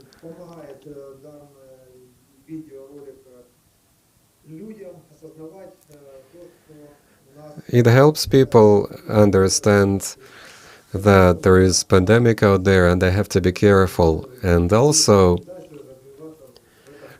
we are intending to keep on it to produce other videos as a way of letting people understand that it is important to consider OSH seriously. All right, thank you, Sergey. I can see quite some creative ideas behind them, so you took excerpts from some popular movies and they help you make everything clear to the folks watching it. So thank you so much. I wish you success in your new endeavor, in your new position. With this, let's have it from Ludmila Mukharska. She's in charge of Biomedzachist. It's like an NGO. Включіть звук, будь ласка. Вибачте. Добрий день, шановні колеги. Добрий день, учасники. Hello, everybody, colleagues and participants. I'm Ludmila Ukharska. I run a recently established Biomedzachist Association, and I'd like to thank the SLS for responding to our call and invited us to take part in the conference.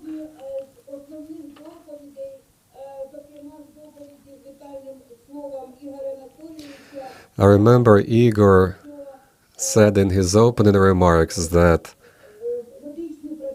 medics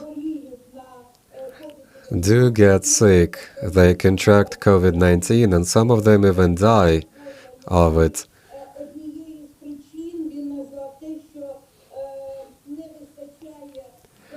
One of the reasons is lack of individual protective gear and equipment. Sometimes that equipment is used inappropriately. Sometimes the equipment is low quality. So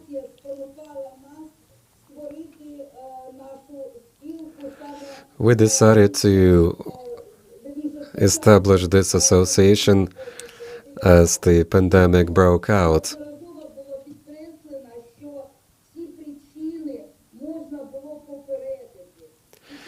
Many of these causes could have been avoided.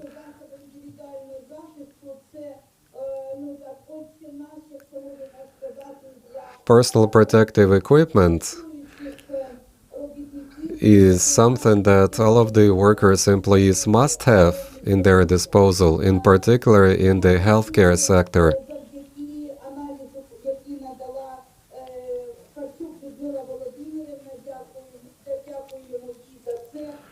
I appreciate the messages shared by our colleague Ludmila. She told us about the statistics of lethal cases among the medics. 81,000 medics have contracted the disease and about 48,000 contracted it at work.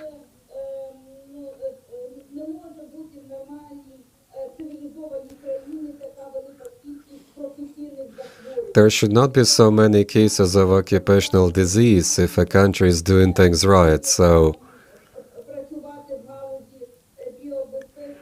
we decided to do something in terms of biosafety and protection of population. We work with domestic experts, practitioners, and producers of PPEs, personal protective equipment. We seek to establish strong professional ties with the producers and laboratories, doctors, medics. So it's not just about production, but it's also about distribution of PPEs. Our members have experience in producing PPEs of European quality. As the pandemic goes on, the Ukrainian companies in 2020 branched out into the production of PPEs.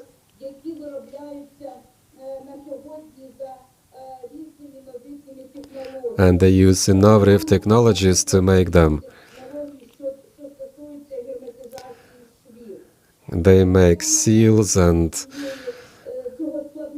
stitches in a new way.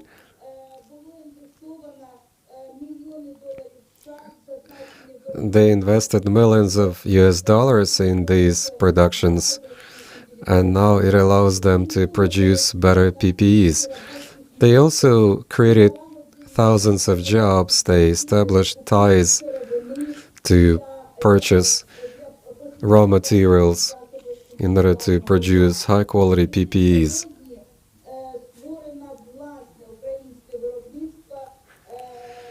There is a domestic production of raw materials for that in Ukraine. They have been able to certify domestic PPEs, and it means they are in line with the domestic and European standards.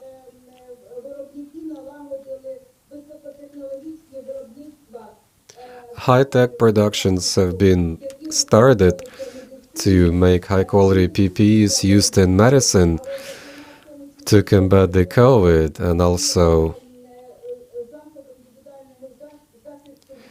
there are PPEs that meet particular standards of quality, and you also get biologic protection overalls, aprons, headgear, face masks, overshoes. Well, you have all sorts of PPEs which are now domestically produced in this country.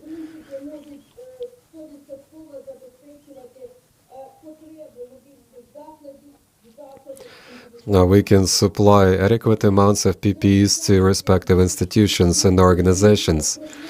But there are some challenges that get in the way. We work with the Federation of Employers of this country and Supreme Council, Cabinet of Ministers, Health Ministry too.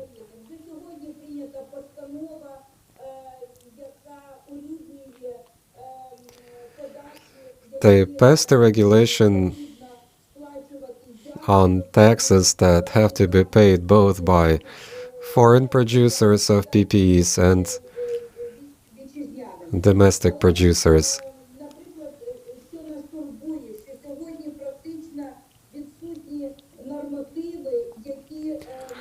But there are some missing standards, and that's what concerns us. The standards that would allow us to keep records of the PPS and how those get utilized, how they get disposed of. The Health Ministry drafted some standards which allow to do calculations of the PPEs, the use of them, the training of personnel. But still there is no way to see how many PPEs have been purchased by a health institution and how many of those have been actually used. There is no way for us to see that. Sometimes disposable PPEs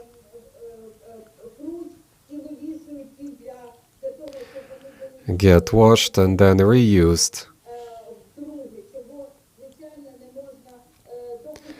This is not the way. This is totally unacceptable. So we checked with the health ministry and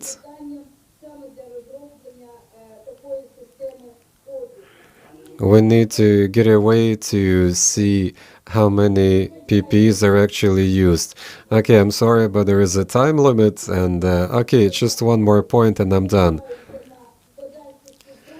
I thank you all, and I hope this collaboration will continue. And this time, this day is attached to a good motto, which is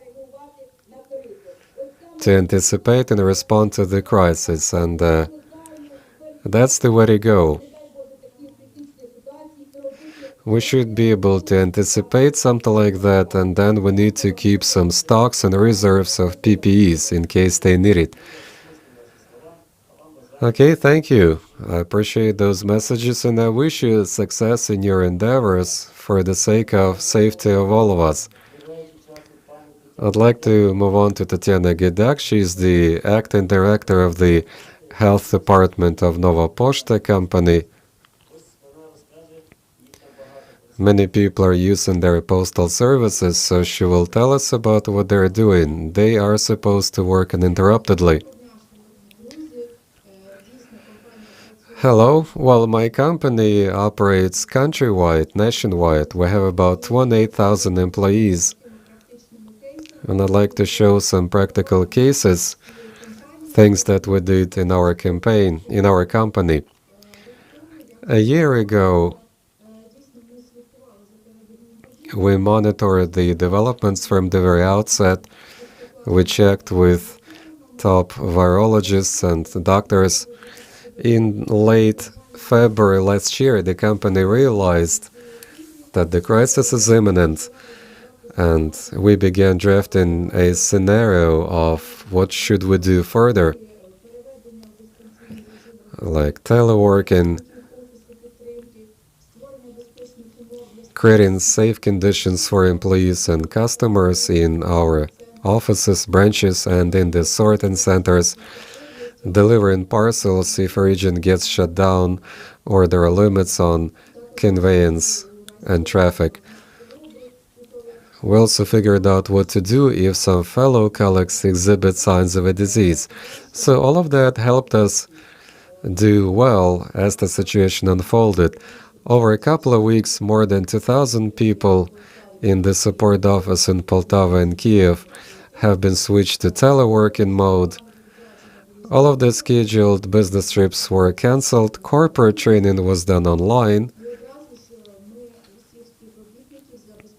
All of the employees got PPEs, face masks, shields,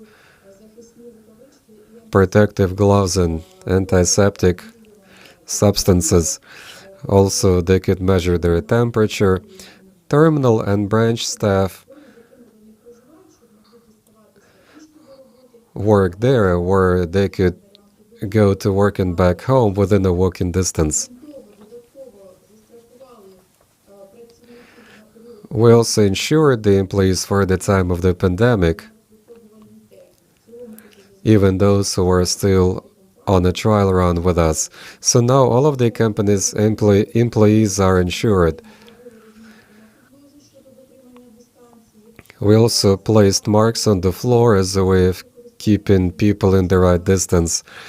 We provided disinfectant substances for customers in our branches, and also there is a rule like one operator, one customer. We also made a decision to establish our own in-house epidemiology service,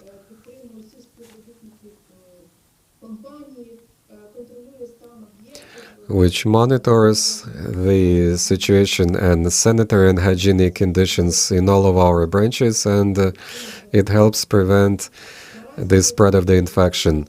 There are 9 experts doing this. They are epidemiologists, doctors. So this in-house service will be with us. It will be with us after the pandemic. What else helps keep the operations running? We created mobile units of employees. They worked with us earlier, especially when the Black Friday comes or the pre-Christmas time. So now we have even more mobile units, and they are doing a significant part of the job now.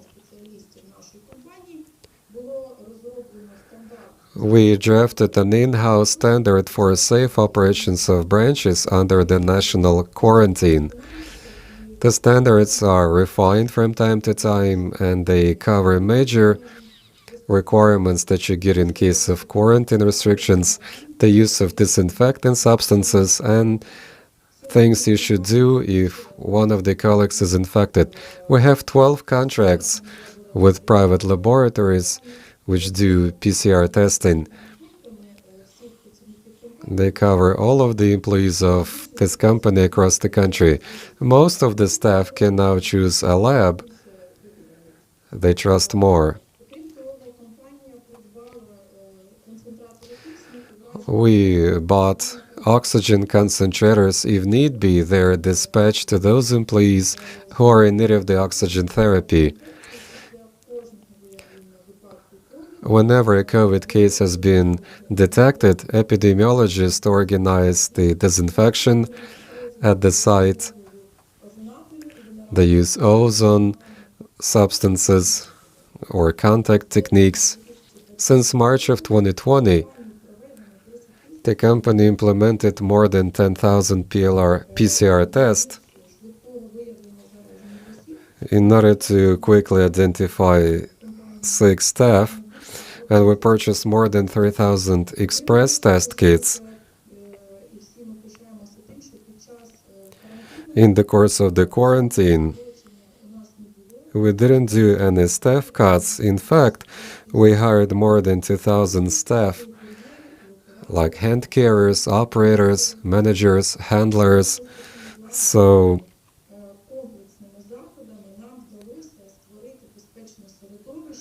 this allowed us to create a safe space for work for the entire staff of the company.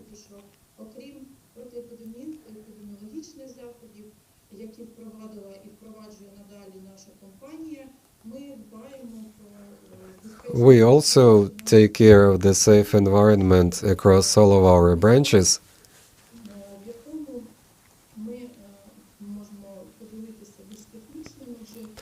In this slide, we can see more technical things involved in safety at work that we practice.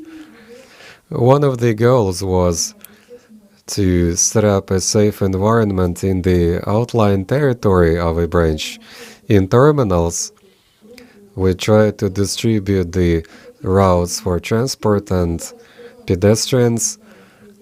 So in terminals where there is an outlying territory with a checkpoint and everything, we are setting up those islands of safety, stops for transport, pathways for pedestrians. There is a parking lot for service transport, and when staff leave a bus that takes them to work, they enter the zone of the terminal.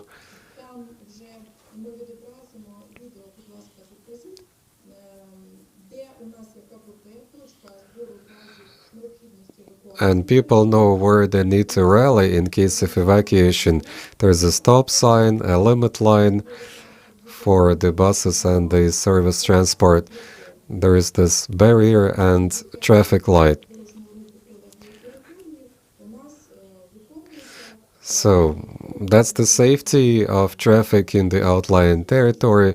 We also installed speed bumps, which makes it safer for everybody in the terminal compound.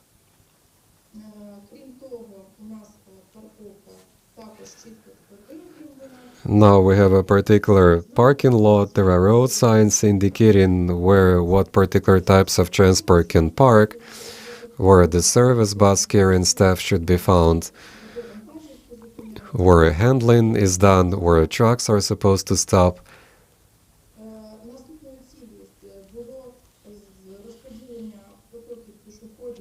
We also need to segregate pathways for pedestrians and hardware, because that's where the sorting operations are done before dispatch and delivery.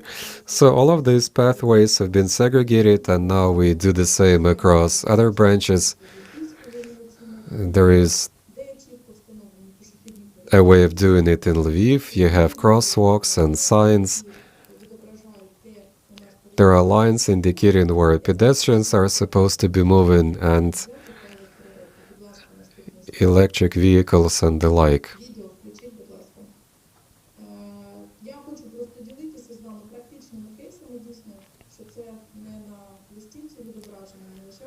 And those are real-life practices. You can see we've got these pedestrian zones. There's an indication where you should go. There are crosswalks for pedestrians. There are marks on the road, signs. That gives you a good visual idea of what's going on. We also have leaflets, which are given to the visitors of the terminal. And also, those are given to the drivers, and that's where you can read everything about the safety precautions.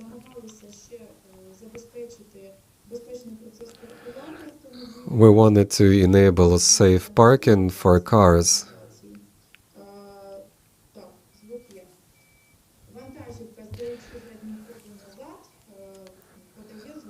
If a truck backs up, there is a sound signal coming up, and all of our contractors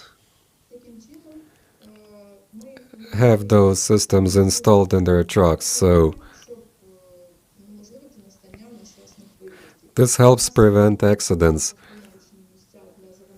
Wherever you have parking lots for cars, there are particular signs there, like no entry, no entrance, to keep chaotic movement of people from happening.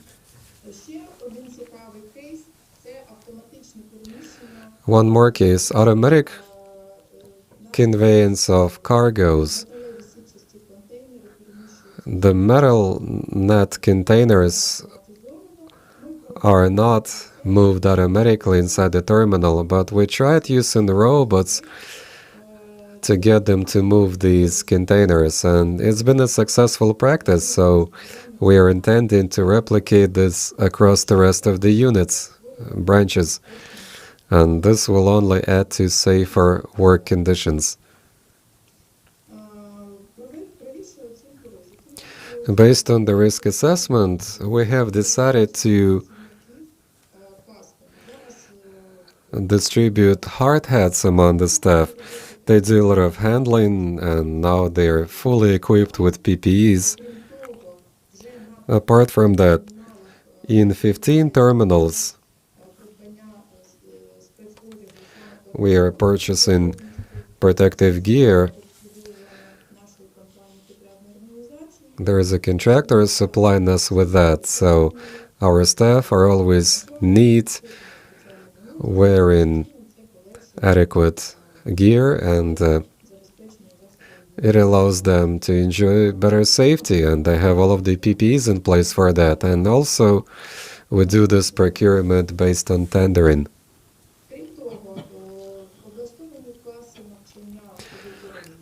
We have well-equipped training classes, rooms, but we're replicating this thing, and we're going to use mock-ups for training, and employees will be able to see what they should do and how. So these are the work boxes, hydraulic hardware, and metal net containers, and you have it all visualized. You can see this all up in the stands, and that's how people get both theoretical and practical skill as a result of this training.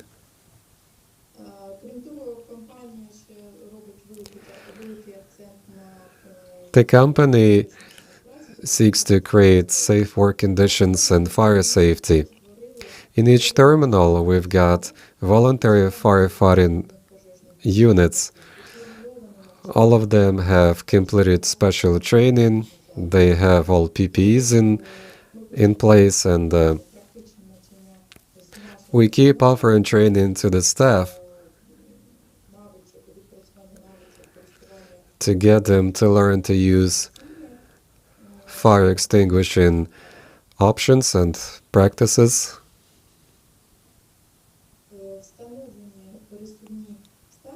We installed mobile stations where, apart from the fire extinguisher and the hard hat for these firefighting units, there are also kits which can help you in case of an emergency.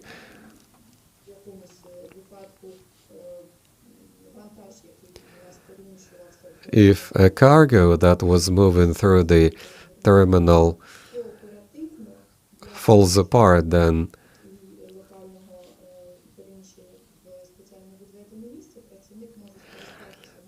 an employee in that setting can use PPEs, which are found in this emergency kit, and it works out pretty well.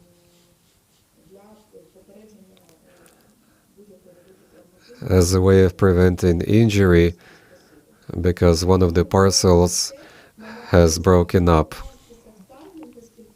Well, thank you. I appreciate this opportunity to speak, so I know you gotta keep the time.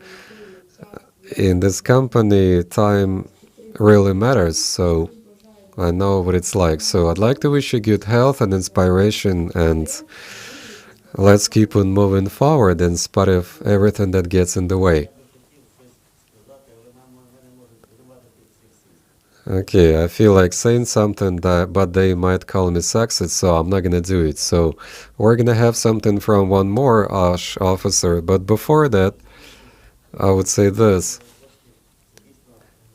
Nova Pošta services are comfortable, convenient, and safe.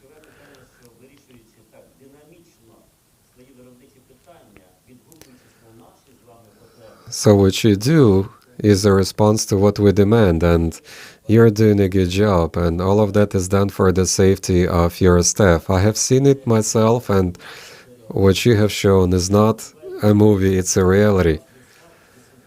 In Düsseldorf, I remember the A+A exhibition, and I can see the same thing is done in this country.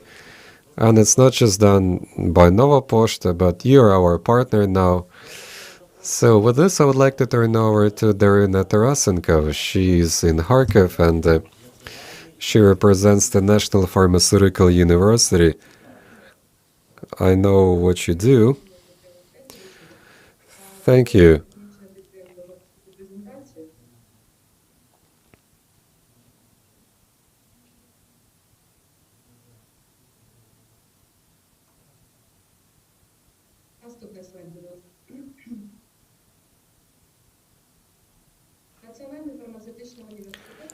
My university is the flagship in training pharmaceutical personnel for this country and for the three others.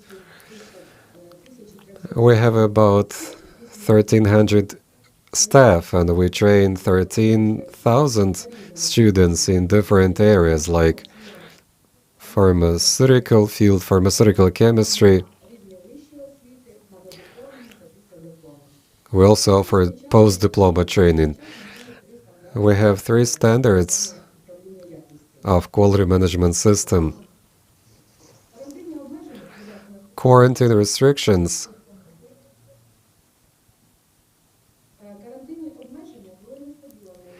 were a surprise to many operators in the field. The National Pharmaceutical University decided to offer online educational services. We have been doing that for the last 10 years here and there. We fully abide by the government recommendations. We supply staff with PPEs, sanitizers, we disinfect premises. Health of the staff is our top priority, and students too.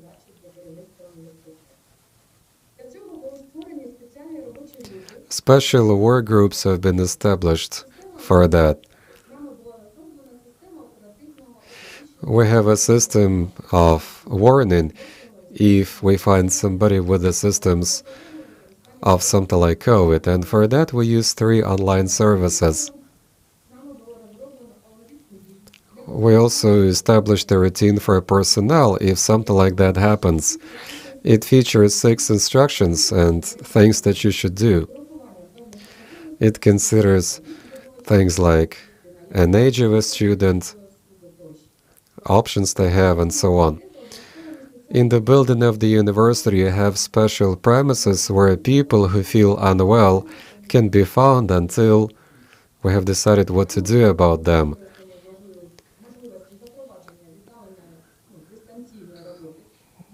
We can do distant work for the personnel.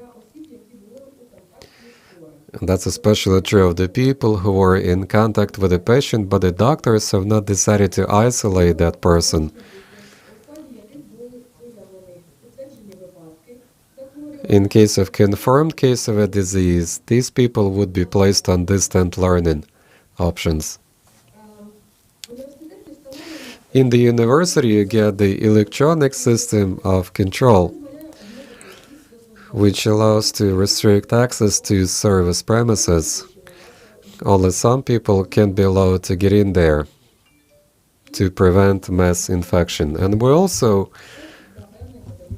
restricted access to that for certain people. There are all of the markings in place.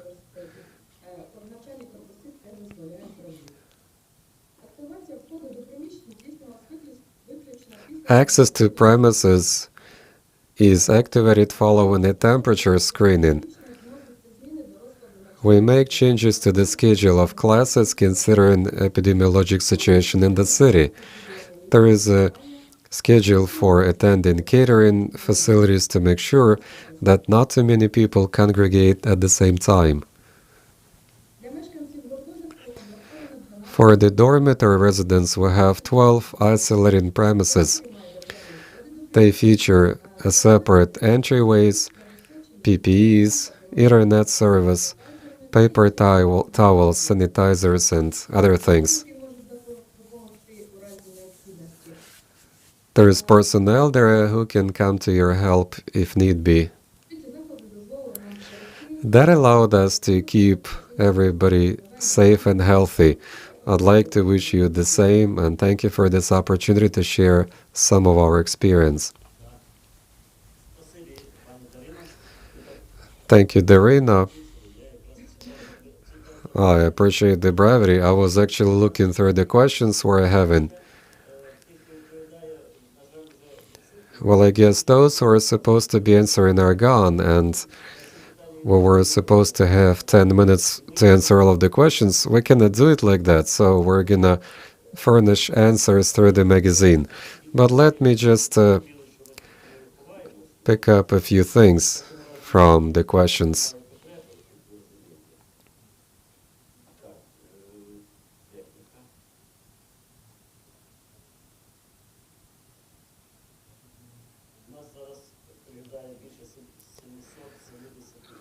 We have more than 770 people taking part in this, all in all. There have been questions about SLS, supervisory authorities, about inspections. I cannot answer them all, and I will pass on these questions to those who can answer. Sergei Sechin responds to a question from Valery Sipeyev. There is an existing cooperation agreement, but the trade unions do not involve technical inspection, which trade unions have. So it's a topical issue. We're gonna see what can be done about that. Maybe laws have been changed to make sure that both employers and employees are responsible for working in the informal sector. There is such a thing, and it should be discussed further. People do it because they don't have other options, so they are under certain circumstances. I'd like to thank the practitioners who spoke with us. We didn't have questions for them, and since we're running out of time, we will be able to answer the questions later.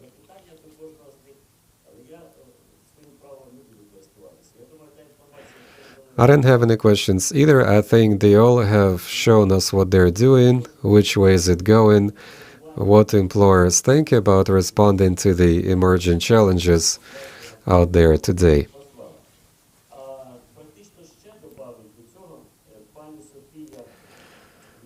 We're going to have Sofia Litvin, the national coordinator of the EU ILO project in Ukraine. She will brief us on the instruments of the project to prevent and reduce the consequences of COVID-19.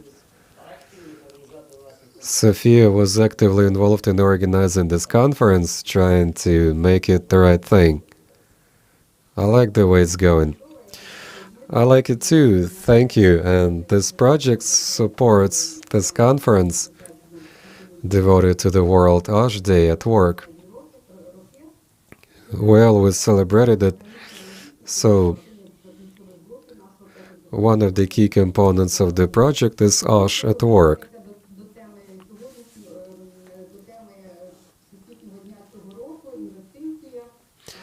Today we spoke of investments in OSH. Antonio spoke about that in particular. So investments are not just about money, and it's not primarily about money. Investments have to go in the human resources, their knowledge and skill, and we need updated information about that. If you are aware of something, you're in control. This project began in 2020, and it happened just before the lockdown. We made with the work plans, determined tasks and objectives, and then we ended up in a situation where everybody is going to distant work and teleworking. We didn't know what to do, and we quickly changed the plans, and we have been able to pick up this COVID situation in the context of OSH at work. We conducted a number of sessions, produced a lot of information about OSH at work and how it can mitigate the consequences of COVID.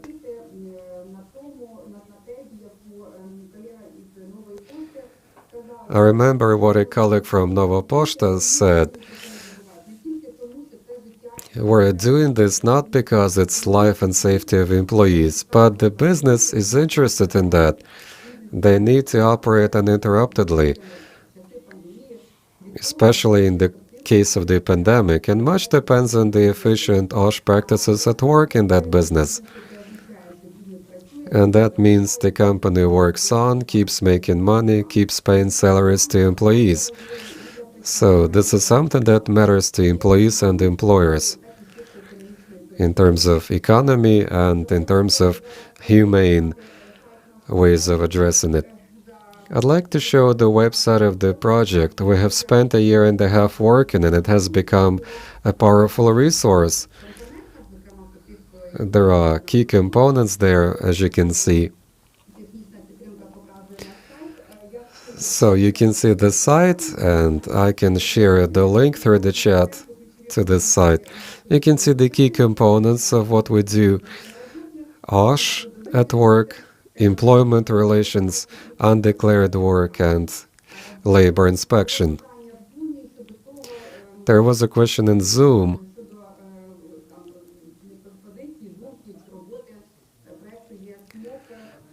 about what this project is doing. As reforms of the labor law continue, if we think of employment relations, you can find technical recommendations from this project on a number of draft laws pertinent to employment relations and standard employment options, and that's where you can see the expert opinions about those drafts, and you can see particular proposed ways in which all of that can be aligned to the European practices. But let's go back to OSH at work now.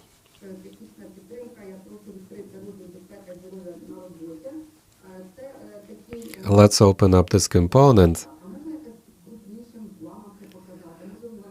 Is there any way to magnify this slide? You should not be showing me, actually. Show the slide. So in this section, you can see a number of key items, subsections. Keep scrolling down. You can see the directives we work with in this project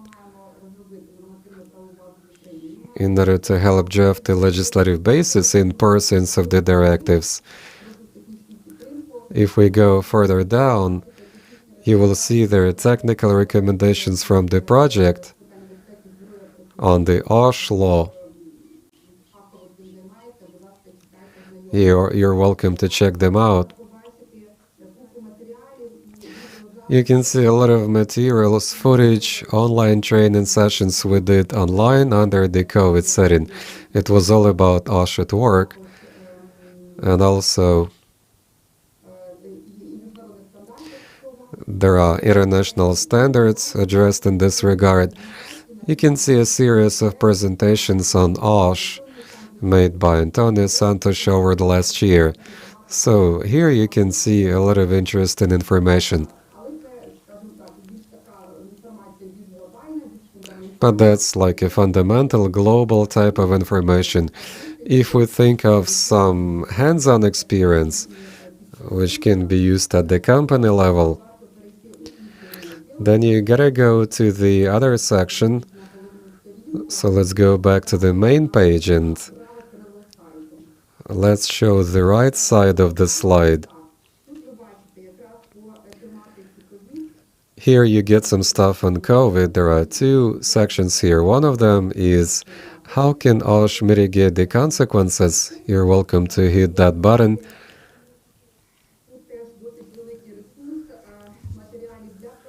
So here there is some stuff for trade unions, employers, labor inspectors. You can see the checklists, recommendations for employers in terms of safe return to work, and lots of other things. You can find some videos and webinars we made for employers, trade unions, and labor inspectors. Well, most of that is actually found on their internal resource.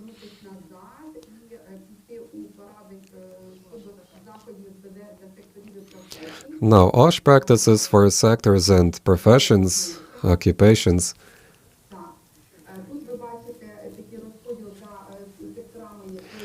There is a breakdown by sectors here for which we have available information. We took it from the ILO resources. There is a health sector, timber harvesting, food industry, construction, and there are 27 advisories for occupations and particular sectors. If we hit on the link here, there are 27 advisories, and that's where you get information for employers and employees considering things they do in a particular sector. So let's open up item number 6, sales points.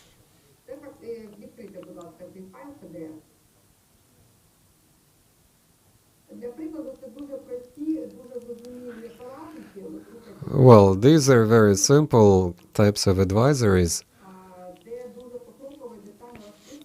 where you get a detailed account of what should be done in shops and stores.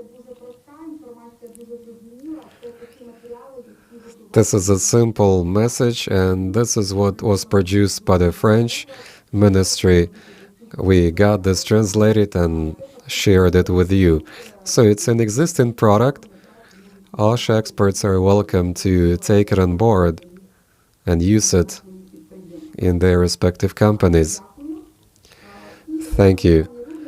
And the last section I would like to show, it's not quite filled up yet.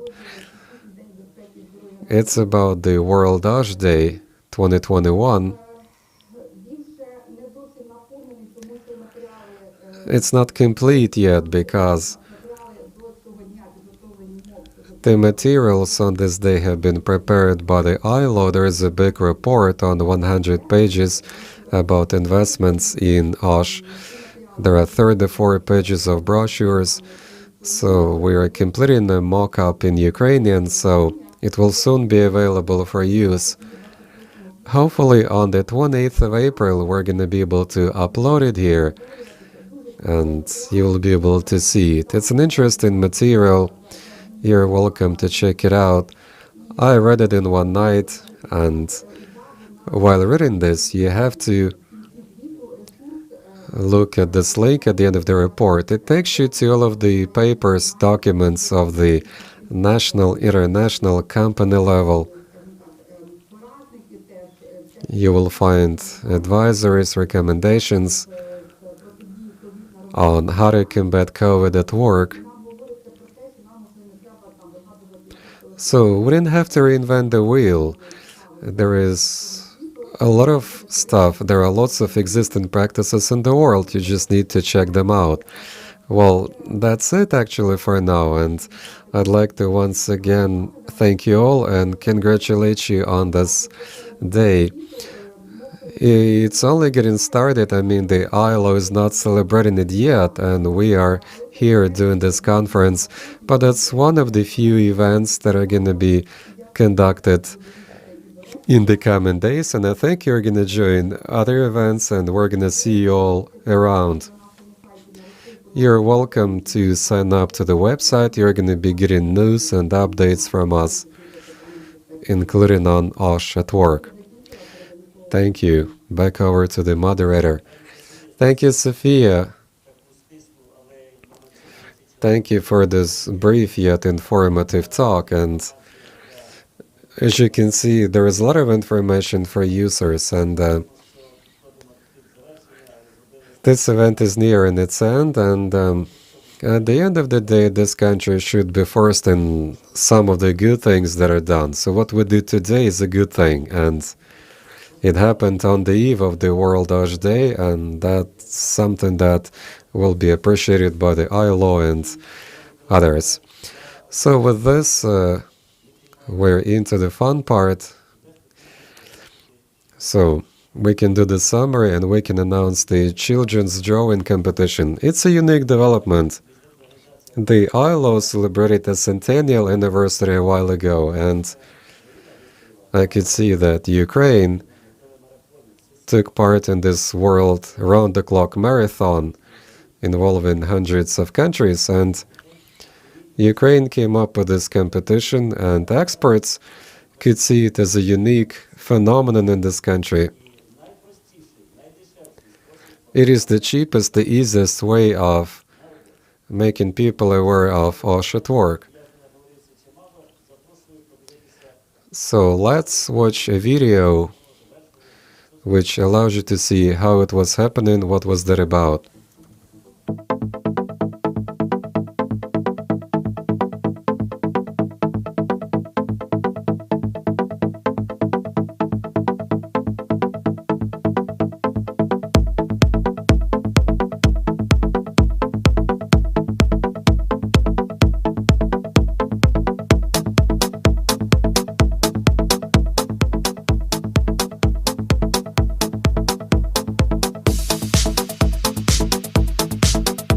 Це фінальна частина.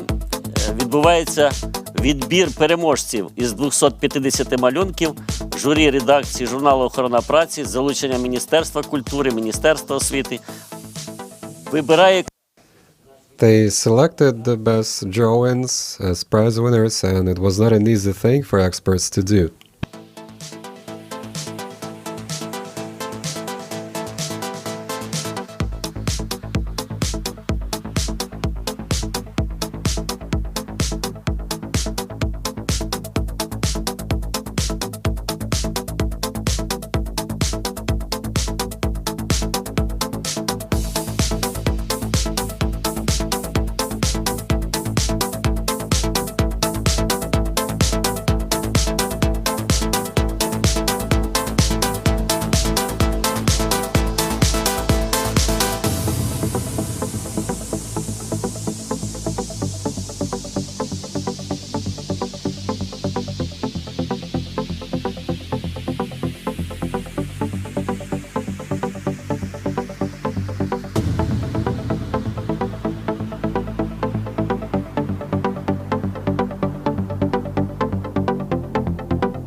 Ну ось за короткі, буквально 2,5 хвилини ви переглянули. So you have seen in 2 minutes 4 hours of work done by the panel of judges and the winning pieces. Більш детально розкриємо сутність цього унікального заходу. І так, презентація підсумків конкурсу сьогодні. So these are the results of this competition that are coming right up. It was organized by the SLS and OSH magazine. It's a social project. We have been doing this over the last 10 years. Thousands of children from across the country participated in that. We had 90 winners. One of the issues of our magazine carries an interview. He is with a boy. He is employed now, but he told us about the experience of taking part in this competition. This time we're going to present the new winners. They hit the nail on the head. That's what this competition was about in 2015, 16, and 17. Commemoration. It's been quite an emotional story. Kids would come down to Kiev, taking trips around the city. It's been quite an experience for them. 2019, 2020, 2021. Wearing face masks. In 2022, you're welcome to participate in this again. In 2021, we had more than 14,000 on the record. People in Zaporozhye, Lvov, Khmelnytsky, Kherson, Kharkiv. All in all, We had 225 drawings to select from.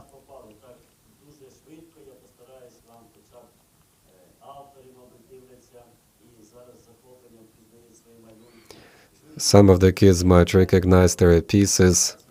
And these are the judges on the panel. They remember selecting the best of the best. Well, congratulations on that. So you've made it to the top 10. You get some more of that here.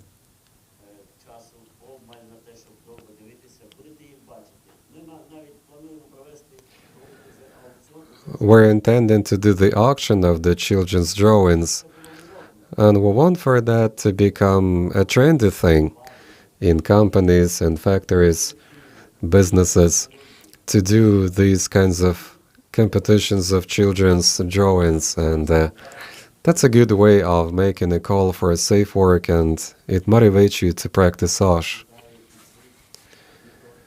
Hello to these kids too, and authors of these pieces, and these ones too. So you can see these are unique pieces and kids authored them, and that's how they reflect certain peculiarities of particular types of things that you do. We earlier photographed everybody alive, and now we have collected all of the winners, 9 of them in 3 age groups. Here are them all.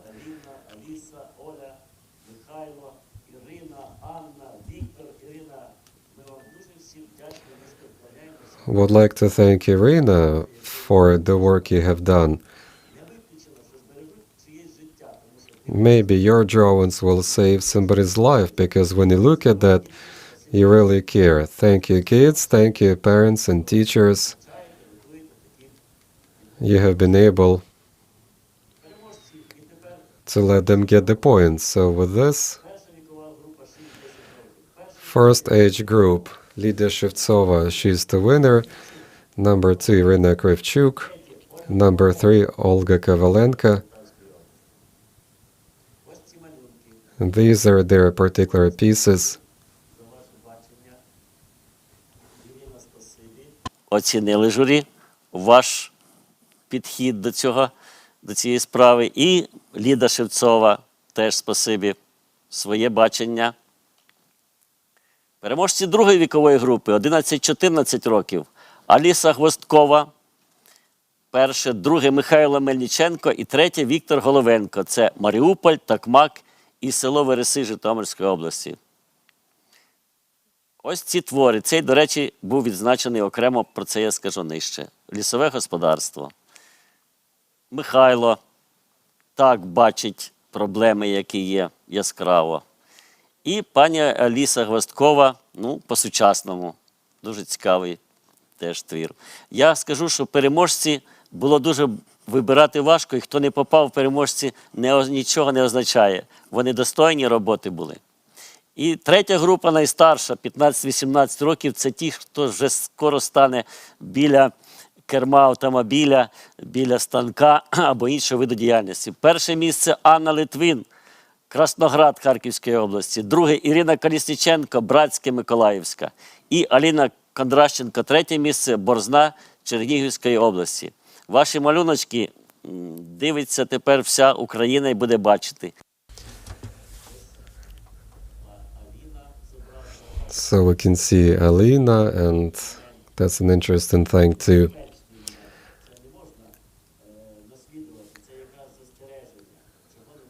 So it is something that you're not supposed to do. It's one of the don'ts.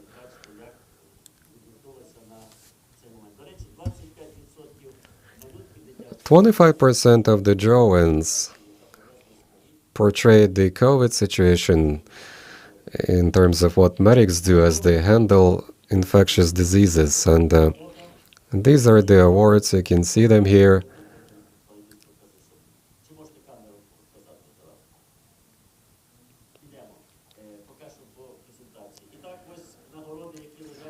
So these are the awards that will be offered. So you get a smartphone or a tablet, a medal, and a special diploma.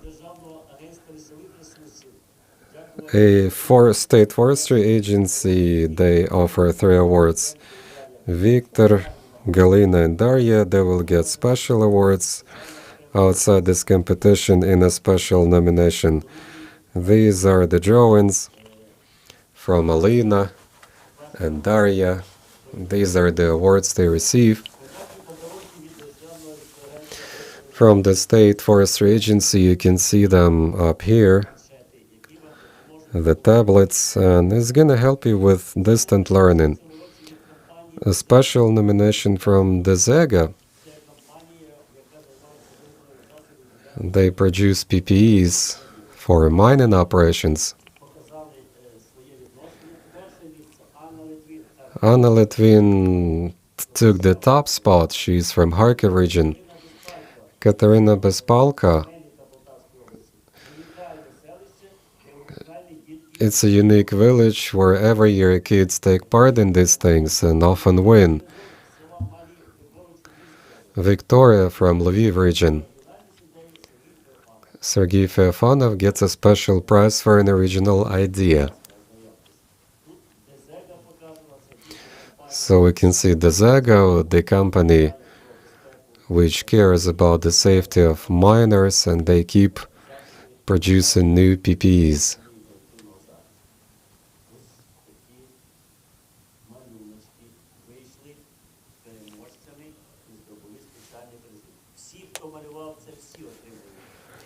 So everybody will get a certain encouraging kind of award. So I have some of those in the studio, so they will get tablets and smartphones and souvenirs and diplomas.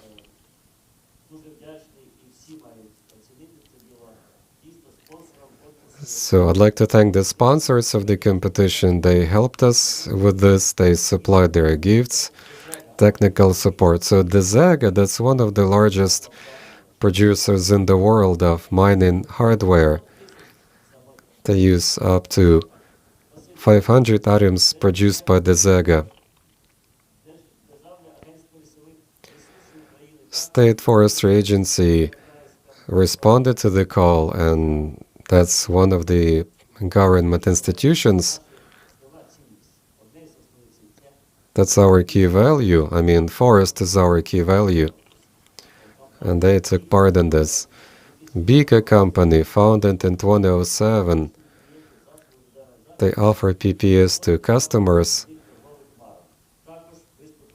and they also provided some presents and gifts.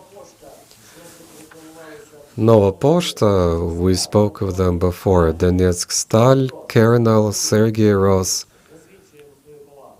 We acknowledge your participation. Rovno nuclear plant. Construction Trade Union, Mr. Andreev. Kharkiv Gas, Kharkiv Vodokanal. These are the people that have been with us, helping us with that. Okay, that's all? Okay. And all of that is real, you know. I have all of the awards that we're gonna mail to the winners. You're gonna get it from the local SLS office. Then there are smartphones here and diplomas. The OSH magazine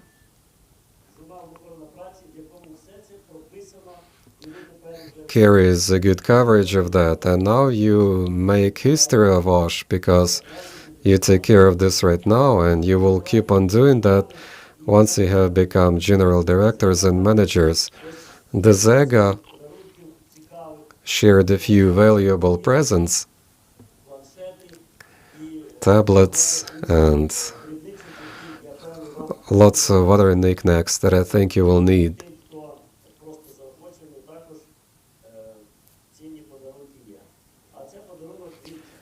And here is a present from State Forestry Agency, a tablet like this. Next year there will be better presents, I guess. You have to invest in OSH, in kids and so on, and Parents are a part of the deal too. You get special presents from Bingo. That's about safe travel. That's actually it, so you all should get it. So with this, I would like to appreciate everybody who took part in the competition. Lots of children, parents, teachers, workers, public servants, SLS personnel. I'd like to thank the chiefs of offices who conducted this competition in Poltava, in other places in Kharkiv, in Lviv region. We will write a full account of that, but you are doing this for the sake of the future of the SLS. And wrapping up this conference, I would like to thank all organizers, presenters from the SLS, Mr. Sezhienko, Degnera, ILO, Mr. Santos, and Sophia Litvin, and everybody else. We're going to resume on the 28th. There's going to be a marathon. You can use this information in your events that you're going to be doing on the World OSH Day. Thank you so much for staying throughout the entire event today. I'll see you around. Be safe, take care, and work safely. May it all be good for you. I'll see you.